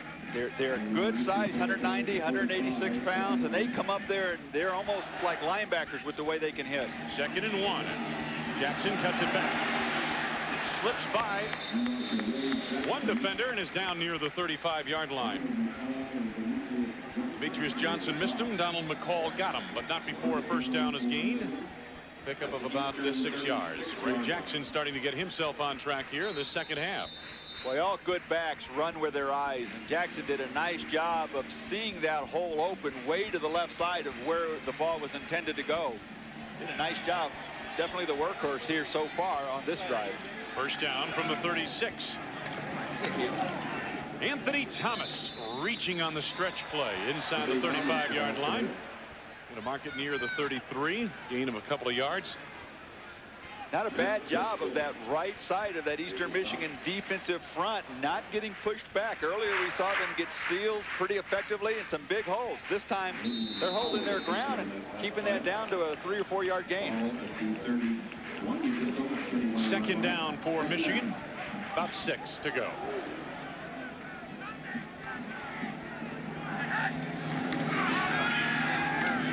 Marcus Knight. Not sure if he got tripped up by his own man, but he goes down anyway, just short of the first down inside the 30. He had some running room ahead of him, Randy. That's such a timing play. Your quarterback's got to get the ball, get it out there cleanly, and it's hard sometimes for that receiver to catch it coming in so quickly. Watch the block right here on number 80. That ball's going to be out of there, and he's going to throw the block way to the right side, and Knight's going to cut right behind him. Right there's the block. And Knight comes in right behind him, trips over his own man, the second man on the inside. He did, didn't he? Tough enough when you're playing 11 of them. Friends like that, you don't need enemies. You got both sides covered. 3rd and about 4. Brady hit as he throws. Jeremy Tillman first down. Nice catch. 25-yard line. What a nice job of Tom Brady standing in the pocket, knowing he had some poor protection. Does a good job knowing he's going to get hit and throwing the ball to his receiver. Watch this right here. Watch, he's going to miss his man, and that's going to put a lot of pressure right on Brady. Nice move to the inside. Brady sees it, stands in there, throws the ball low in a position where only his receiver can catch it. Takes a little intestinal fortitude to stand in there that long. Thomas breaking tackles, moving the pile. To the 18-yard line of Eastern Michigan. Demetrius Johnson on the stop. Gain of about 6. Take a look at the contact going on down here. Here's Brady back. This is one of the hardest things, Wayne, when you know you're going to get hit as a quarterback. Sometimes you get hit on the backside and you don't see it. You don't prepare for it. It's okay. That one, you know you're going to get hit. 3rd down, you know you got to get that first down though. That's why you quarterbacks get all the adulation. That's why we're up here too. Thomas, nice cutback. First down inside the 14-yard line of the 13 of Eastern Michigan. Willingham in from the secondary to make the stop.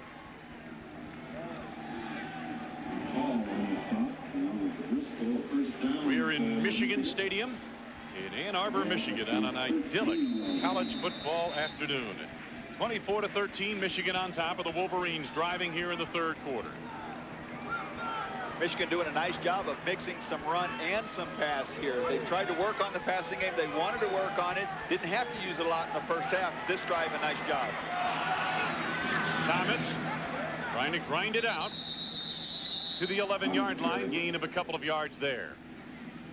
Nice job by Matt Driscoll, one of the inside linebackers for Eastern Michigan, number 45, getting into the backfield. Some penetration forces Thomas to change his path, slows him down a little bit, let some of the other Eagles come over there and make the tackle. You'll see him get into the backfield right here, disrupts the blocking right there, gets tangled, gets a little arm something on his feet, really disrupts the rhythm. No place for Thomas to run. 2nd down and 8. Brady threw it behind Jeremy Tooman. 3rd down coming up for Michigan.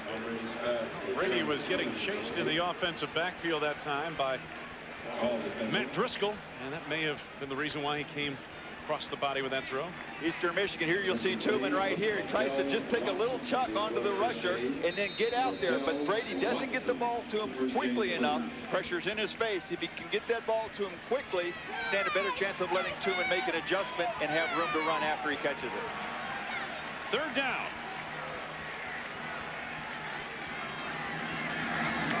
Marcus Knight did not get the 1st down, didn't come close. Swarming defense for Eastern Michigan, led by Scott Russell, the true freshman out of Dunbar Vocational in Chicago. Gain of barely a couple of yards there, and they got a gain of 3, and it'll be 4th down. Watch this block by Jeremy Tooman. The ball's thrown right behind him and just delivers the blow right there. Good pursuit by that Eagle defense. Kept Knight from picking up the 1st down, but Jeremy Tooman doing the job. Jay Feely, 25-yard field goal attempt. And Michigan getting the field goal unit on track with a couple here this afternoon.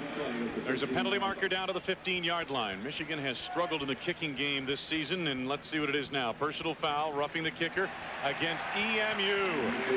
Watch it here. Take a look. Feely gets the ball up. It just comes right into his leg, and personal foul will give Michigan the choice here. Demetrius Johnson, the guilty party.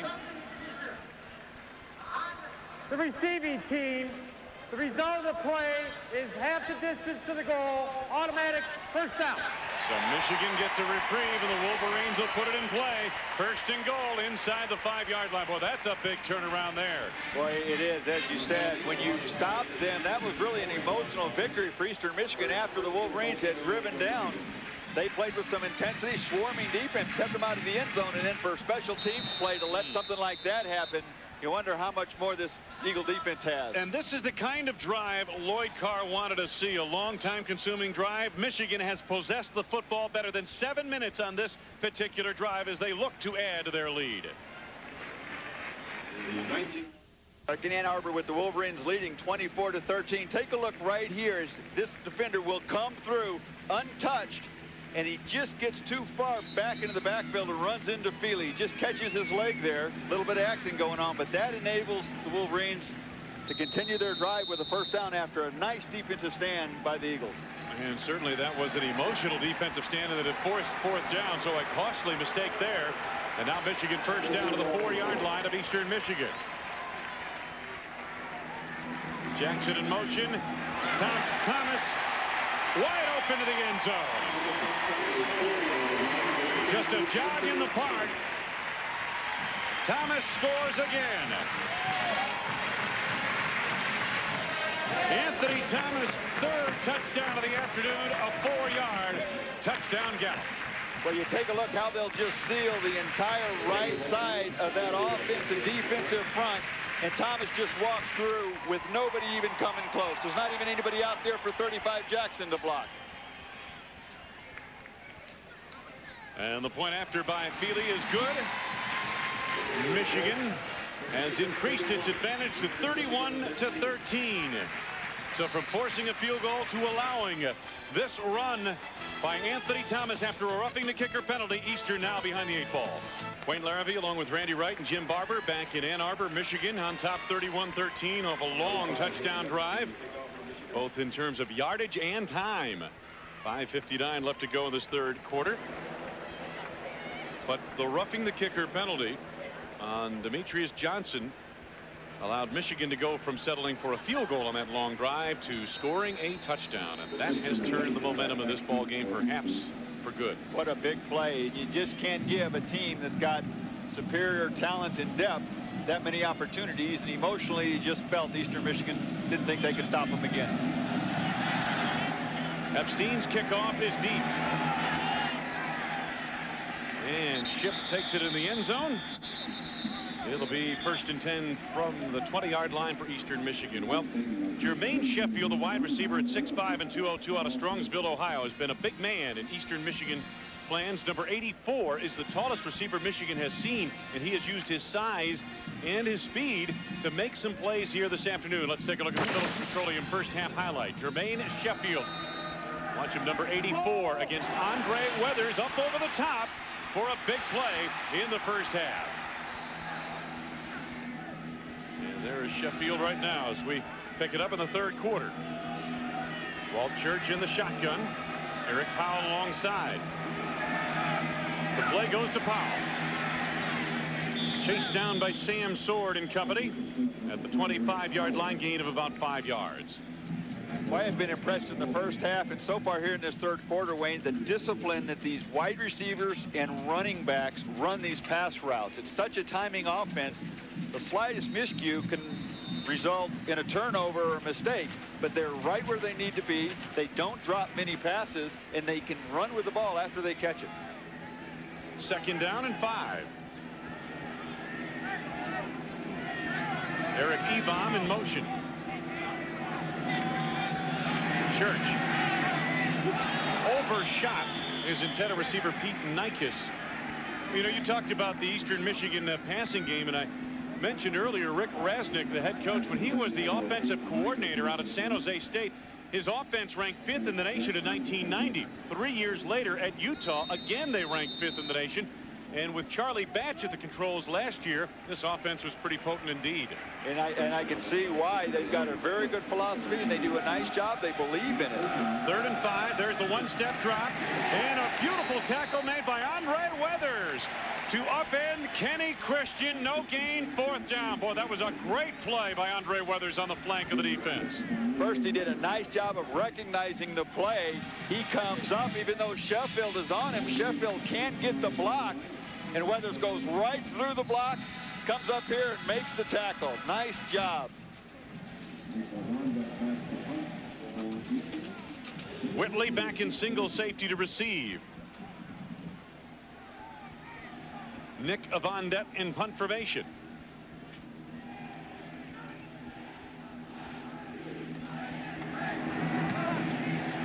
Line drive kick, Whitley, very returnable from the 32.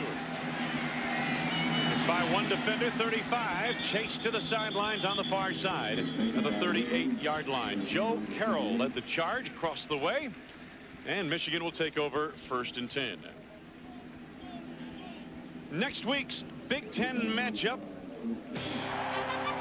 from Champaign-Urbana, the Iowa Hawkeyes and the Illinois Fighting Illini. Hayden Fry, the Dean of Big Ten coaches, and All-America defensive tackle Jared DeVries head to Champaign to take on Illinois, a scrappy bunch of Fighting Illini led by linebacker Danny Clark.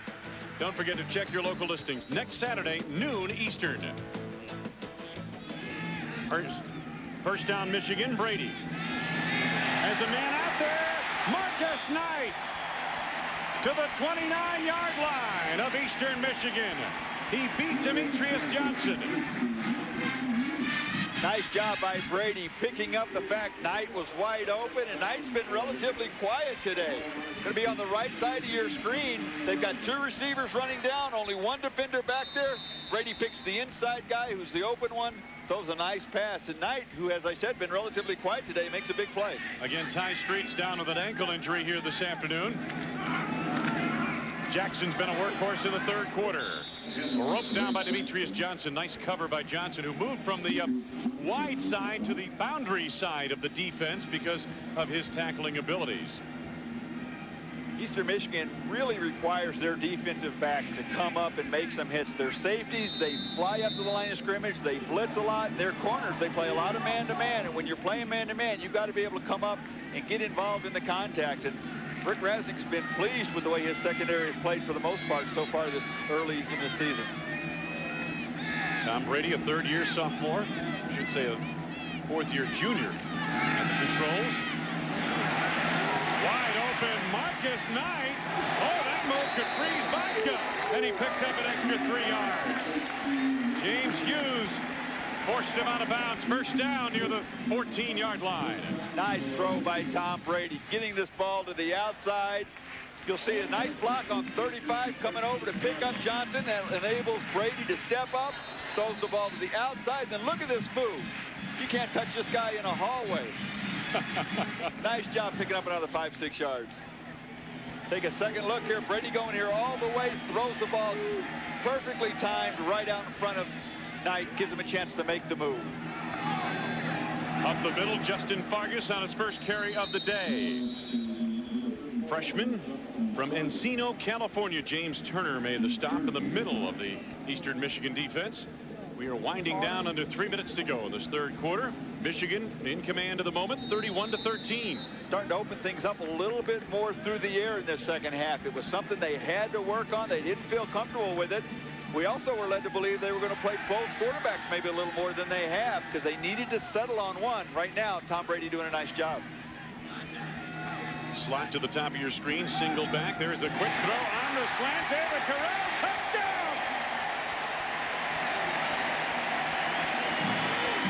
The first touchdown reception for true freshman David Terrell out of Richmond, Virginia. And a beautiful strike thrown by Tom Brady.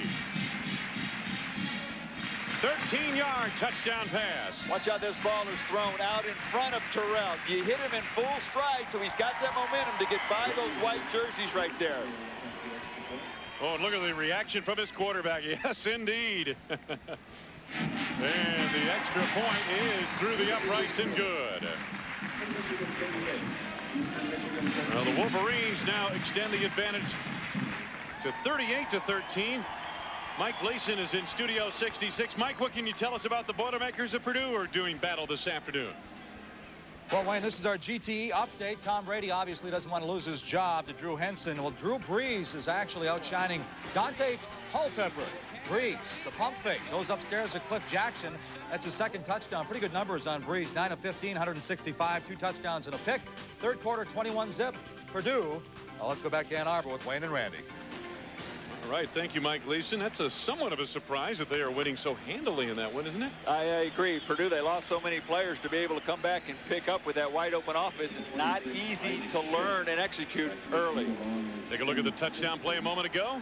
No doubt where Brady's going, just a one-step drop, and once again gets that ball out in front of Terrell so he can catch it in full stride and break the seam with those two defenders. Executed properly, Randy, that's a play that's very difficult to defend. Exactly. It happens so quickly you don't have time to recognize it and then come up and make the play. By the time you do that, the ball's already by you. Hayden Epstein on the kickoff. And he's put a couple of them in the end zone, and he does this one as well. So it'll be first down from the 20-yard line. Boy, that freshman does have a big leg. No question about that. To get inside the huddle of your favorite Big Ten team, go online at www.big10.org for all the football and conference news from around the Big Ten. Wayne Larrivee with Randy Wright. Jim Barber's on our sidelines. Jim, of course, had tried in vain to get donuts from Walt Church's dad's donut shop this morning, and the crew was greatly disappointed. I'm not convinced he didn't get them and just kept them all for himself. I think we ought to send him up to the Eastern Michigan section here at Michigan Stadium. That's a climb. First down from the 20. Oh, here's the snap to the halfback. And Powell is gunned down. Michigan has seen this on a number of occasions, and that did not fool Sam Sword, the veteran linebacker, and he makes the stop on the play. Once again, even though they're down 38-13, Rick Rasnick still wants to execute his offense. It's a passing offense. They've come in averaging 273 yards through the air. They're going to do that, but there's still certain plays they want to execute and work on for the rest of their season. Under 2 minutes to go in the third. Trio of receivers at the bottom of your screen. 2nd and 8. Over the top for Sheffield. Oh, beautiful catch. Penalty marker is down. Sheffield is escorted to the chalk mark to the near side by Todd Howard, the cornerback. They may get Jermaine Sheffield for pushing off there. They very well might. The beautiful pass. He throws it to the outside. Sheffield uses his height advantage again. But they do not call Sheffield. They call holding on Michigan, and the play will stand as it is. Beautifully executed again. Holding on the defense. Penalties decline. Resolve the play. First down. Well, you know what Sheffield does so well on this play is he gives himself room between where the defender is and the sideline. This way he can adjust towards the sideline. You see him take that step and adjust towards the sideline. He knows he's got room and he can still catch it and be in bounds. He does things here that you don't see a lot of NFL receivers do. He's been very well coached. 27-yard pass play. And first down at the 47 of Eastern Michigan for the Eagles. Play action, Church. And an interception in the deep secondary. Dwayne Patman. Penalty marker thrown late on the play. Patman out across the 40-yard line. Obviously some miscommunication that time between Sheffield and his quarterback. Walt Church thought Sheffield was taking a deeper route, perhaps a fly pattern. Pass thrown to that spot, but oh boy, one of those Wolverines having to get into the area and took it away on him. 12-yard return, and the penalty going against Michigan after the interception, I should say. For an offense that has executed the passing game. Illegal block in the back. On the return. 10-yard penalty from the point of the foul. First down. They've executed this offense so well. One of the few miscommunications, and in an offense like this is generally the result. Here Sheffield pulls up right here. The ball right about here is already gone. And now Sheffield just puts his hands on his head saying, okay, it's on me, my mistake. It's on me. And meanwhile, Walt Church with his third interception. Dwayne Patman, an interesting story. Obviously, he's starting at pre-safety playing center field. Tommy Hendricks moving over to the strong side in place of Marcus Ray, who was suspended earlier this week. First down for Michigan. There's a quick toss thrown behind Marcus Knight. Knight, perhaps some miscommunication there between Tom Brady and his wide receiver, Marcus Knight.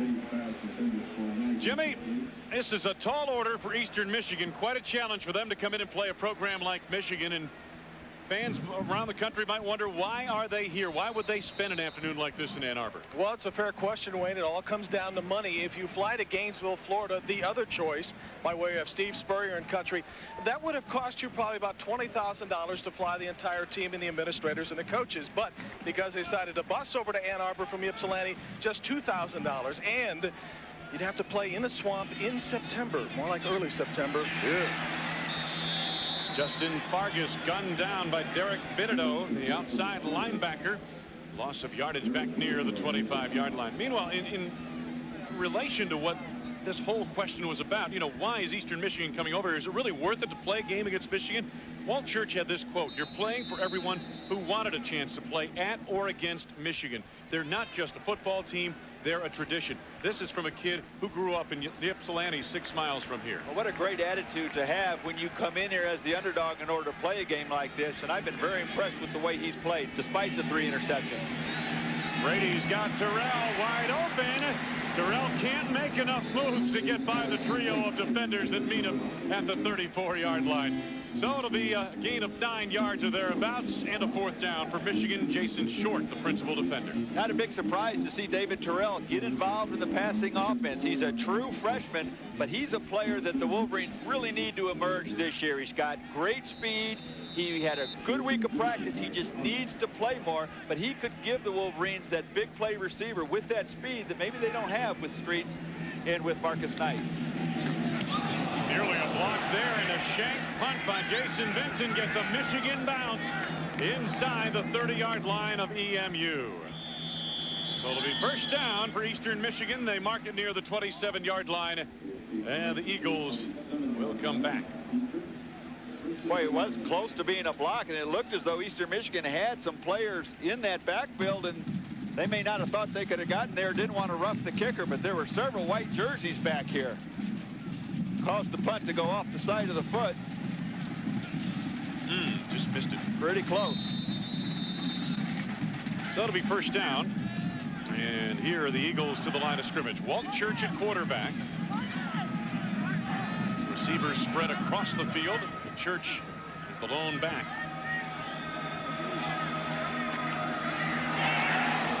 Works it underneath. Eric Ebom, the reception to the 30-yard line, a gain of 3 yards as the third quarter comes to a close. 3 complete in the big house. Michigan with a big lead. Mike Gleason fighting Illini, fighting back, and we'll see them next week. 2nd down and 7 here for Walt Church and company at the Eastern Michigan 30-yard line. Church on a draw, quarterback draw, but good recovery by Jake Freisinger. And it is a 3rd down coming up. Loss of a yard on that play. So it'll be 3rd down and about 8 yards to go. Not a play you see very often from Eastern Michigan with Church at quarterback, because he's not very mobile. At that time, it looked as though Powell stepped over in front of him to be a lead blocker, maybe drew the defense to the middle right there. 3rd and 8.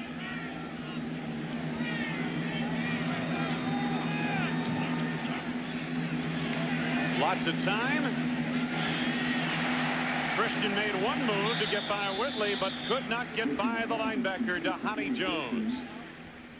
It is a 4th down, Eastern Michigan. Pretty well defense there by the Wolverines. Not much of an opportunity there for Church to get the ball downfield, and just took what he could, and Christian didn't have any place to run. Nice job defensively there. Whitley drops back deep. Nick Avondet in punt formation.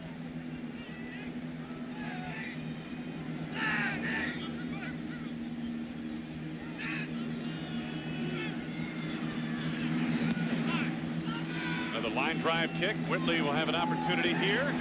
Gets by the first wave, makes the corner to the 50, to the 45, 40, forced out of bounds inside the 40-yard line of the 37 of Eastern Michigan. Michigan gets great field position to start this latest drive.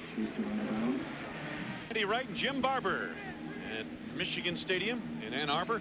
Now let's take a look at the Outback Steakhouse game summary, brought to you by Outback Steakhouse. And there are the numbers on this ball game. Thomas has gotten himself on track. Turnovers have led to points in this ball game. Often they do in college football game. Drew Henson in at quarterback on 1st down for Michigan. This is the dimension that Drew Henson brings to the picture for Michigan that perhaps a Tom Brady can't. Boy, I tell you, it's 6'5" and long strides for 9 yards to the 30-yard line. Lincoln Dupree forced him out. Tom Brady, quite an athlete. Drafted, of course, by the Yankees, as we mentioned, as either a pitcher or third baseman. He set the all-time high school home run record. Talk about Sosa and McGuire. How about Drew Henson? He had 70 home runs in his high school career. He won't be pitching then if he can only bat 1 out of every 4 or 5 days. 2nd down for Michigan. 2nd down at short yardage. Walter Cross got enough for the 1st down. Back to Studio 66 and Mike Gleason. All right, thanks a lot, Wayne. The Cowboys of Wyoming rode into Athens, Georgia today. And the Bulldogs score here. Nice blocking. Nice lane for Orlando Scary. He goes in for the score on 2nd and 1 from 9 yards out. Bulldogs have yet to give up a touchdown in 98. Right now, in the 2nd, they lead Wyoming 10-0. Let's go back to Randy and Wayne up in Ann Arbor. Well, that's a long way for the Cowboys to go to get down 10-0. They're in a tough place to play. Right here, Michigan on top in command. Drew Henson, the freshman quarterback, at the control. Walter Cross, another true freshman. Oh, nice hit made by Donald McCall, the junior from Colton, California. San Bernardino Junior College, leading tackler for the Eagles of Eastern Michigan, who, despite the score, in our opinion, Randy, I don't want to speak for you, but they acquitted themselves pretty well in this situation. I agree with you 100%, Wayne, and you can speak for me anytime you like. But I do think they have played very well. They haven't given up. They just didn't have the size to stay with Michigan for 4 quarters, but offensively especially, it played very well. I always let you speak for yourself, Randy. You're more than capable of handling that. Penalty marker down here, maybe for delay of game on Michigan. Prior to the snap, dead ball foul, false start, offense. 5-yard penalty, still 2nd down. So they'll reload it on 2nd down.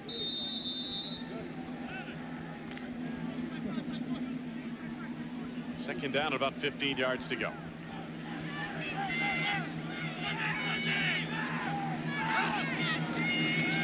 Blitz coming. They picked it up well. Henson's got Terrell wide open. Reaches to the end zone for the touchdown. Freshman to freshman, 32 yards for a Michigan score. Oh, the future is bright. Beautiful job of blocking in the backfield. You see 34 Fargus go over, pick him up, and a beautiful pass by Henson to a wide open David Terrell. Well, those are three freshmen you just mentioned right there. Fargus, Henson, and Terrell. Wow. And there's the extra point by Jay Feely. And Michigan's lead is 45-13. Watch it again. Drew Henson, the golden arm. Will it be baseball or football? Well, right now, it's football.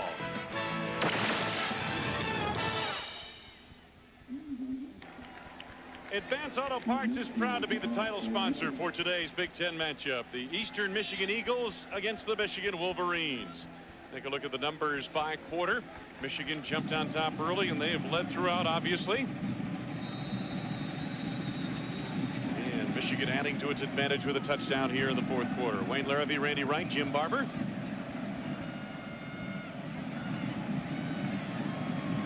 Hayden Epstein with the approach.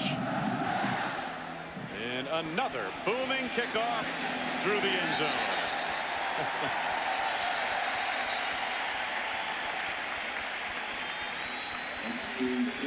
So it'll be first down for Eastern Michigan from the 20-yard line. Boy, don't ever let it be said we don't give our sideline guy the best seats in the house. You know, I was trying to hide from you guys, but you found me somehow. I'm up here with the real people. You know, the people that really get the sunshine here and get messed up with what's going on. This is the largest stadium in the country now because of the expansion over this past season. In fact, about a $14 million expansion, guys, that has added roughly 5,000 seats to this stadium. So now the crowd today, as you may have already announced, is well over, I'd say, about 112,000. The toughest part of this, Wayne and Randy, is that I don't really like heights, and for some reason, the guys in the truck have emphasized that I had to do this story. So do you mind if I come down shortly? Yeah, well, you know, the guys weren't too happy with you for the donut escapade this morning, so I imagine you can come down, but be careful, don't fall. Huh? You know what? I'm gonna do a scene and remind you from a movie right here, if you can. Remember this on Titanic? Jack, Jack. That's kind of how I feel up here. Oh, no. Jim, what we'd like is we'd like you to go down to the other end and go up there and compare the views. Yeah. My endurance record will be tested, guys. I'm taking the rest of the afternoon off. Thank you very much. Well, look at it this way, Jim. You don't have to work out after the game today. Yeah, that's true. Eastern Michigan on offense. They'll face a third down, a short yardage situation coming up. Kenny Christian, who has been the recipient of several of those swing passes from Walt Church here this afternoon. And the head referee is calling for a timeout. Injured player down on the sidelines in front of the Michigan bench. And we will step away.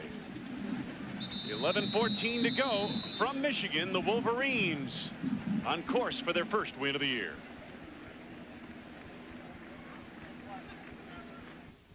The third down, about 2 yards to go coming up. Football at the 28-yard line of EMU. Church. Intercepted. Jordan. Touchdown. Anthony Jordan, who played so well in a losing cause a week ago, 33 yards off a deflection for a touchdown. A tough pass to Eric Ebom off his hands, and Jordan able to collect and cash in. Second interception return for a touchdown this afternoon by Michigan. Again, Wayne, the ball thrown a little bit harder maybe than it needs to be, and it cannot be corralled, gets tipped up in the air. Would have had the first down, but Jordan right where he needs to be, and then turns it in with a nice run here. Gets all the way to the end zone, and another redshirt freshman. Just how many young players have the Wolverines played today that have made some big impact? Impressive. Point after touchdown is good. Take a look at it again. Anthony Jordan able to cash in from Jersey City, New Jersey. Nice play by Patrick McCall, number 24, coming up there to make contact right as the ball got there. Jordan does a nice job of making the most he can out of it. So the Michigan defense has scored on a couple of occasions here. 5, 6, 7, 28, 29, 30, 31. Don't forget, coming up next week, we'll be in Champaign for the Iowa Hawkeyes and the Fighting Illini of Illinois. A border war, noon Eastern time, 11 a.m. in the Central Time Zones. Check your local listings. ESPN Plus Big Ten Game of the Week. Interesting to see how Illinois is under second-year coach Ron Turner. They generally make a lot of improvement between the first and second year in a coach's regime. And Ron Turner already with one victory this year. They played pretty well up in Washington State in a losing cause. Won last week against Middle Tennessee, and they've got their hands full with Louisville this week at home and are on the comeback trail as we speak. We've already seen they got a quarterback that can run. Yeah, I guess so. I wonder how much gas he has left in his tank here this afternoon. Epstein. Well, Michigan's got a weapon here. I don't think Eastern Michigan's had a kickoff return. They most certainly haven't in the second half, and I don't know if they have the entire game. So the Eagles again forced to start this drive at their 20-yard line. Jim Herman, the defensive coordinator for the Wolverines, came in here unhappy with the way his defensive played. As you take a look at a group of tired, worn out, dejected Eastern Michigan Eagles. And the Wolverine defense, they wanted to play aggressively. They wanted to eliminate the big plays offensively and create some defensively. Eric Powell breaks a tackle attempt. Gets out across the 20-yard line. I think, Wayne, except for a couple of the big pass plays that Eastern Michigan has, he's pretty much accomplished that goal. They've created some big plays defensively, two of them, as you said earlier, resulting in touchdowns. Eric Powell, the sophomore, in his first game at Ball State last week, rushed for 100 yards, gets up limping now. Penalty against Michigan. Powell has to come out of the ball game. There he is.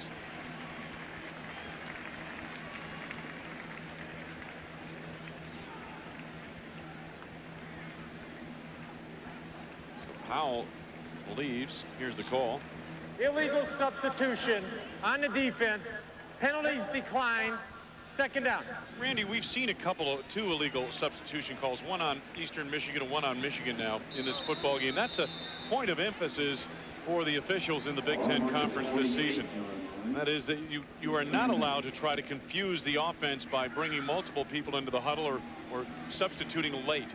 The situational substitution has become such a big part of the college game, like it is in the pro game, that they want to try and make it as easy for the defense or the offense, depending on who substitutes, to have an equal chance to get their people on the field too. So it is something that they're going to call very closely this year as opposed to years in the past. It'll be third down, a short yardage situation here for Eastern Michigan, so they bring in the double tight ends.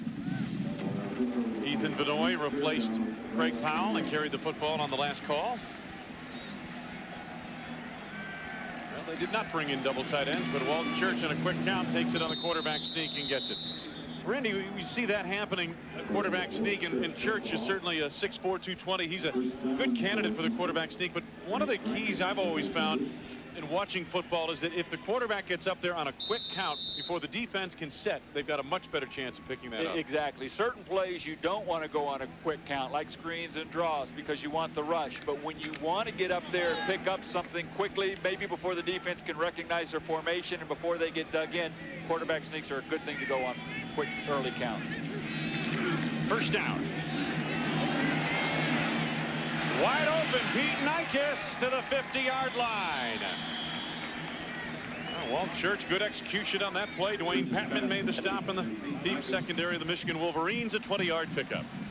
Nice block by Tim Brzezinski, number 35, the tight end. That allows Church to get outside. As you take a look right here, watch that block, which will allow Church to get outside and find his receiver. He rides him all the way down, keeps contact, lets Church set up, turn those shoulders, and then makes a nice throw to Nikes.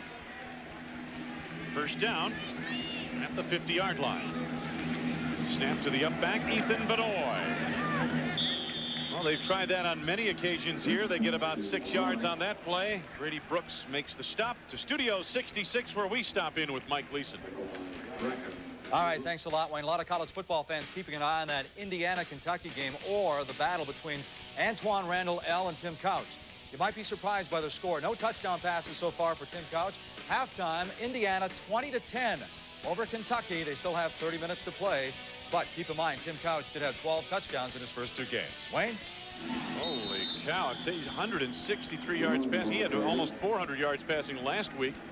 And the other factor is this: 3 interceptions in the first half by Tim Couch. That's the one that really stands out, is the 3 interceptions. He had 7 touchdown passes against Indiana last year, a very young Indiana team. So 3 interceptions in that first half. We talked about Illinois being improved. Indiana maybe is improved as well.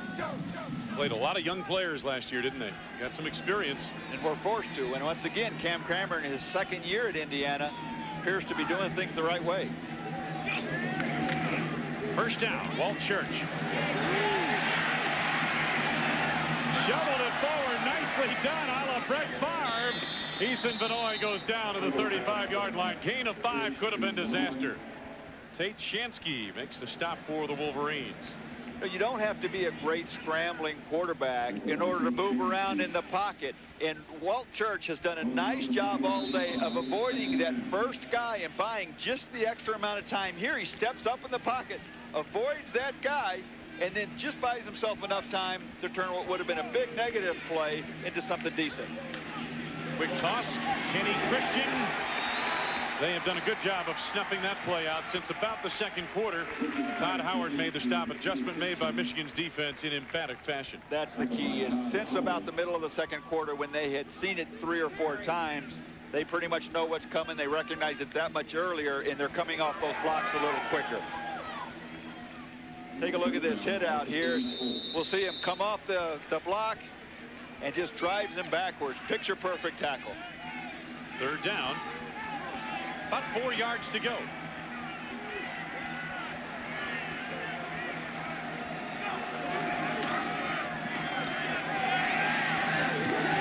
Nearly picked off through the hands of Ethan Benoit and almost intercepted by Patrick McCall.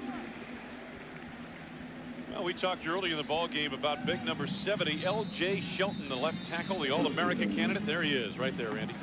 Does a nice job of switching off. Michigan runs a little X block, and he does a nice job of standing in there and making the first bump, and then coming off of him and picking up the X game. And really, Walt Church has had pretty good protection all day. Timeout on the field. Just over 7 minutes to go in this one.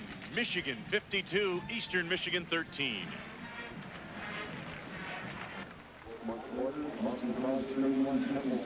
On May 25th, 1935, at Michigan's Ferry Field, Jesse Owens set 4 world records: the broad jump 26, 8 1/4, the 220-yard low hurdles, the 220-yard sprint, and the 100-yard dash. He did that in 9.4 seconds to set a world record. 100-yard dash. Yeah.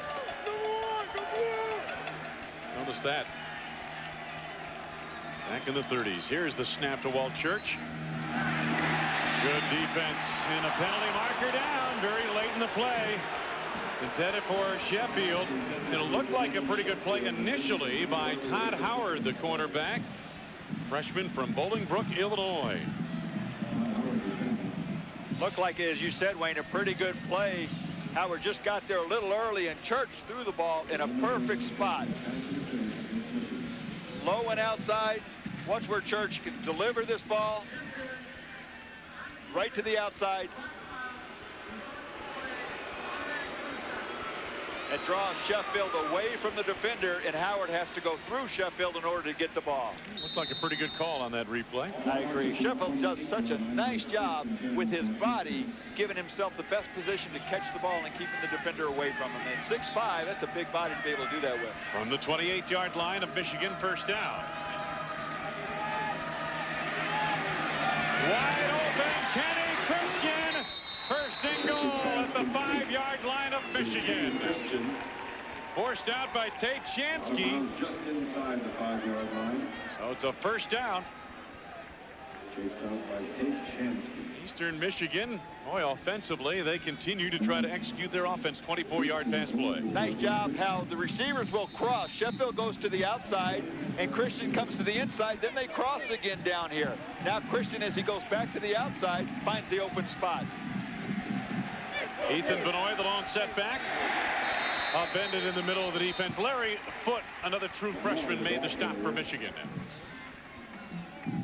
Advance Auto Parts is proud to be the title sponsor for today's Big Ten matchup. The Eastern Michigan Eagles and the Michigan Wolverines here at Michigan Stadium in Ann Arbor, Michigan. I'm Wayne Larrabee alongside of Randy Wright, and Jim Barber is on our sidelines and in the stands at times. He's been up on the rim of this stadium, defying all odds. No obstacle getting in the way of a semi-good story. Now the big shift on here. Wow, that's strange. I bet they haven't seen this yet. They probably won't see it again either. Ethan Benoit, touchdown from Walt Church. That is as strange as it gets. Wow. Well, you do that for two reasons. Number one, you keep this defense guessing, but you certainly give opponents down the road something to look at. Boy, I guess you do, don't you? You occupy some practice time of your opponents in the next couple of weeks. And that was the ultimate goal, even more so than scoring right here.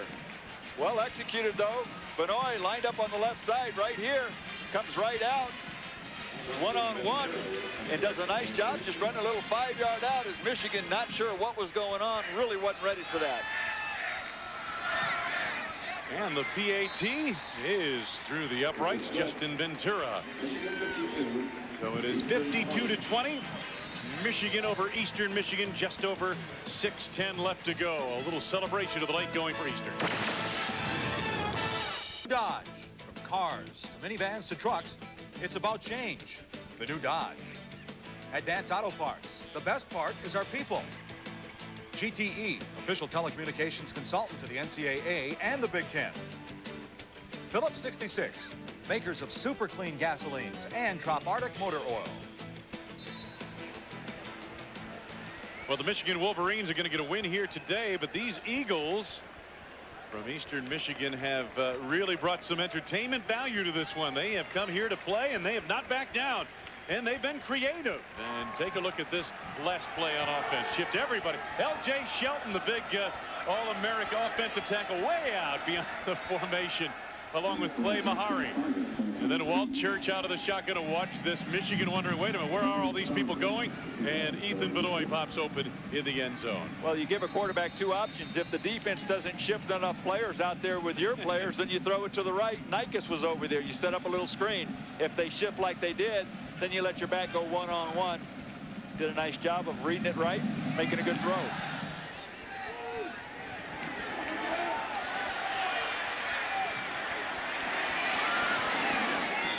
Good return by Fargus. Joe Carroll made the stop. It'll be first down for the Michigan Wolverines just across the 25.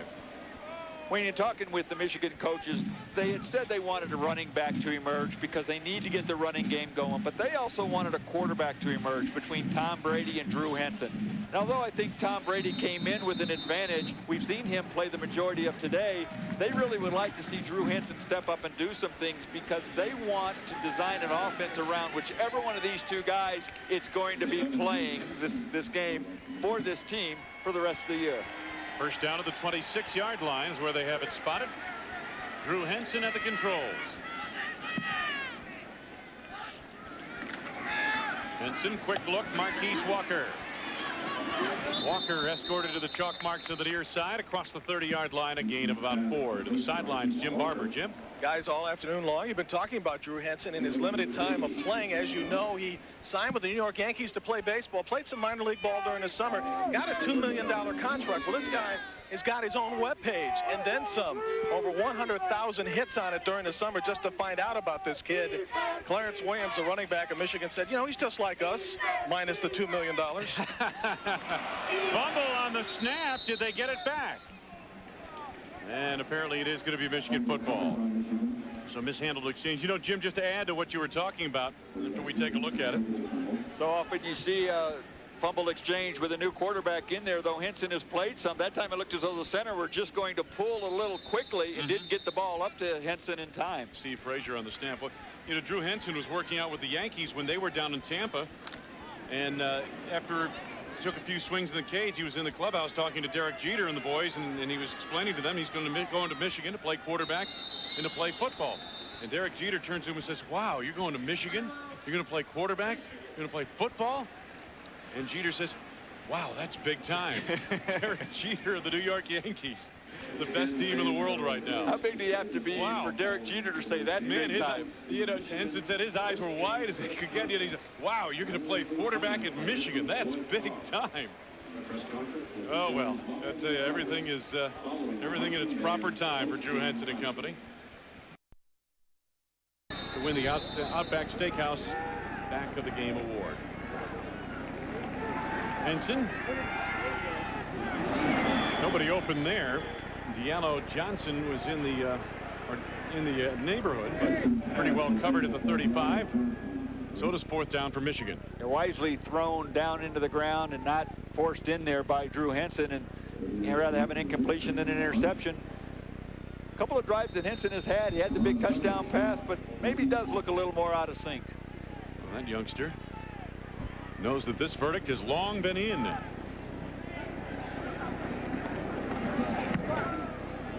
Vinson gets a good one away this time. Kewan Douglas took one hit and goes down on the second out at the 31-yard line, where it'll be a first down. Ray Jackson put him away.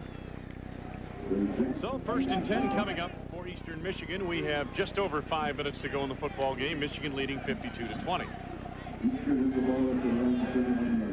Don't forget, coming up next week, our Big Ten matchup is the Iowa Hawkeyes and the Fighting Illini of Illinois. The Dean of Big Ten coaches, Hayden Fry, brings his All-American defensive tackle and sack specialist Jared DeVries to Champaign, Illinois, to take on a scrappy group of Fighting Illini led by linebacker Davey Clark. That's next Saturday, noon Eastern. Adrian Barbara is in at quarterback for Eastern Michigan. Walt Church, a long afternoon for him. Church was 32 of 42, 343 yards, 2 touchdowns, 4 interceptions.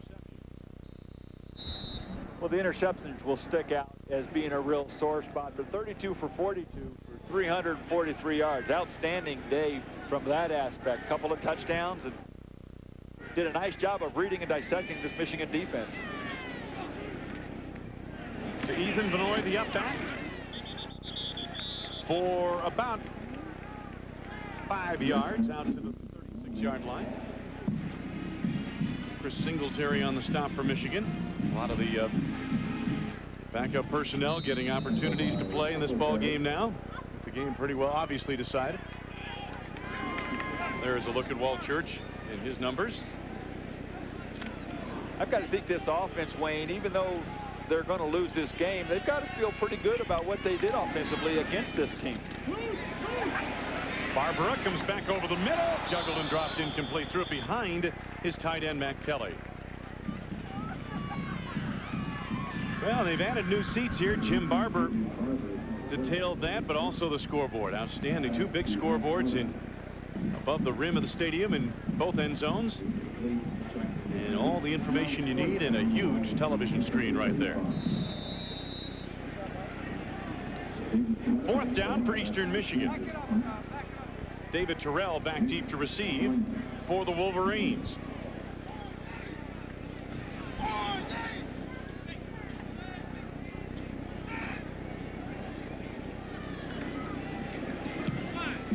Bondet gets off an end-over-end kick. Terrell on the run from the 26. Out to the 39-yard line, 13-yard return. David Taylor makes the stop. Well, Michigan accomplished part of its goal, Randy, and that is to get the running game on track, and they did that today. First run from scrimmage, 36 yards, Anthony Thomas. That set the tone. But there were some other problems that really weren't as quickly solved. A third down problems. They were at one point in the ball game just 3 of 8 on third down conversions. and they are 3 of 9 right now. And that is a problem. It's been a problem for them coming into today's game, and they did not solve that. Now, some of that has to do with the yardage they need to get for a first down on 3rd down. 6 or more a lot of times, and it's harder to make those than their usual 3rd and 2 or 3rd and 3. Henson on a swing pass right through the hands of fellow freshman Evan Coleman. Studio 66 in a moment. We'll get to Mike Gleason for an update on the scoreboards. A lot of the games getting underway now. We have 4:14 left to go in this one. Eastern Michigan trailing Michigan by 32 points. And Drew Henson, quarterback of the Wolverines out of Brighton High School. His dad moved to Michigan when he became an assistant coach at Eastern Michigan University. Ironic. No longer a coach there, working for ING, the firm that represents athletes and entertainers. Fargus. Justin Fargus high steps out of bounds, 43-yard line of Eastern Michigan. David Taylor took him out. 16-yard gain for Fargus, the freshman out of Encino, California. He was ticketed to go to USC, all set to go there, and then John Robinson got fired, and he said, well, wait a minute. Instead of going to USC, I'll opt out of that and come here to Michigan, and I think he's happy with the decision he made. Well, I know Lloyd Carr certainly is happy with the decision he made. It's just another one of those young backs, a true freshman. This time, Fargus showing a little more quickness than we've seen in some of the other backs. A little inside-outside move. Nice gain. Evan McCall in motion. Fargus. Oh, beautiful moves by Fargus. Down to the 30-yard line, a first down. On a gain of about 13 or 14 yards. Anthony Smith the stop to Studio 66 now for Mike Gleason. Mike? All right, thanks a lot, Wayne. Just a reminder that after the Michigan game, we'll be back here in Studio 66 to bring you up to date on all the Big Ten action. Central Florida, Purdue, Illinois, and Louisville. We'll have the scores and the highlights coming up right after your game. Let's go back to Wayne and Randy. I'll tell you, Mike, what an array of backs Lloyd Carr has to pick from. Walter Cross, Justin Fargus, Anthony Thomas, Clarence Williams. The hits keep on coming. First down for Michigan. Henson, Ray Jackson. Jackson will not go down. First down to the 14-yard line. Lincoln Dupree finally brought him down. You know what's so amazing, Wayne, about all the different backs we've seen play for Michigan today, Clarence Williams is the only one that's not a freshman or a sophomore. So these backs, they're going to continue to be productive for years to come. Nice job by Henson getting the ball out in front of Jackson. We've seen Jackson play the complete role today as a blocker, receiver, runner, and here just fighting for those extra yards. You don't get many opportunities with all these good backs. You need to take advantage of it while you can. 17-yard gain on that play. And now Henson over to the side. Visit with the coaching staff. There's another gentleman who got up and failed to look in the mirror this morning. And I don't blame him. Well, there's another championship team on this Michigan campus. Michigan defeated Boston University for the 1998 NCAA Hockey Championship for their 9th hockey title. Championships in 48, 51, 52, 53, 55, 56, 64, 96, and 98. Congratulations to the Michigan Wolverine hockey team. They played over at Floyd Yost Arena here on campus, right? Our Dodge player of the game, a freshman, Dave Terrell, and he had an outstanding afternoon. 4 catches, 65 yards, and 2 touchdowns. Nice job on a couple of punt returns, and he is the guy, maybe, Wayne, that most likely could give this offense the explosive receiver, the explosive play that really Charles Woodson did last year from the wide receiver position. Yeah, he's the guy the coaches glean a little bit when you mention his name, because he is the guy who could maybe add that extra spark, that dimension. But so much youth at the skill positions for Michigan offensively in this early season, and that's one of the reasons why they've struggled. These kids are learning on the job. Fargus, good cutback. Boy, I tell you, he had a big hole to read, but he read it nicely. Down to the 9-yard line, gain of about 5. Anthony Smith, the tackle for Eastern Michigan. We are under 3.5 minutes to go in this one. No, Wayne, that's another reason why Michigan really needs to settle in on a quarterback, because when you have so many young players and inexperienced players at the skill positions, you've got to have a solid, stable quarterback in there. Well, let me ask you, have they settled on one from what you've seen here today? From what I've seen today, I've seen Tom Brady play much more than I've seen Drew Henson play. They have given Henson a chance to throw the ball when he's been in, even with this lead. But after the one series that he played in the second quarter where they went 1, 2, 3 and punt, it's been pretty much Brady. And I think Brady hasn't done anything to hurt himself today. Walter Cross, first and goal, Michigan near the 2-yard line. 8-yard gain. Scott Russell, a freshman linebacker, made the stop. I don't think Tom Brady did anything to hurt himself today, and I think he did a nice job, and he was in there. Well, Brady, you've got Henson, Dreisbach in a pinch. And Dreisbach is a guy a lot of people have forgotten about. Yeah. He was a guy that started a couple of years ago. Started about 15 games in his career, thereabouts. Michigan on the doorstep again. Fargus went over the top and did not get it done. Well, the defense rose to the occasion that time. Russell was there along with Anthony Smith. Fargus may be the smallest of all the Michigan backs at 6'1", 185 pounds. He's going to have to go over to try and get in because, unlike Thomas, doesn't have quite that bulk. Let's listen to this.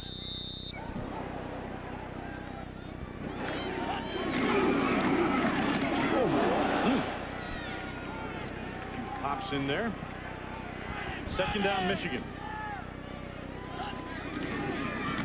Fargus fumbles to the goal line, and it is a touchdown. He broke the plane before he lost possession. Touchdown, Michigan.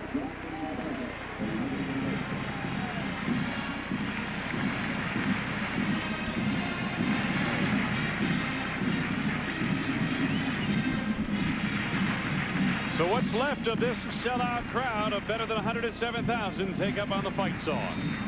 Nice job by Fargus, going to the outside, then a little move, trying to stretch out, and just does get that ball across the goal line before it gets knocked loose. And Epstein puts it through on the extra point.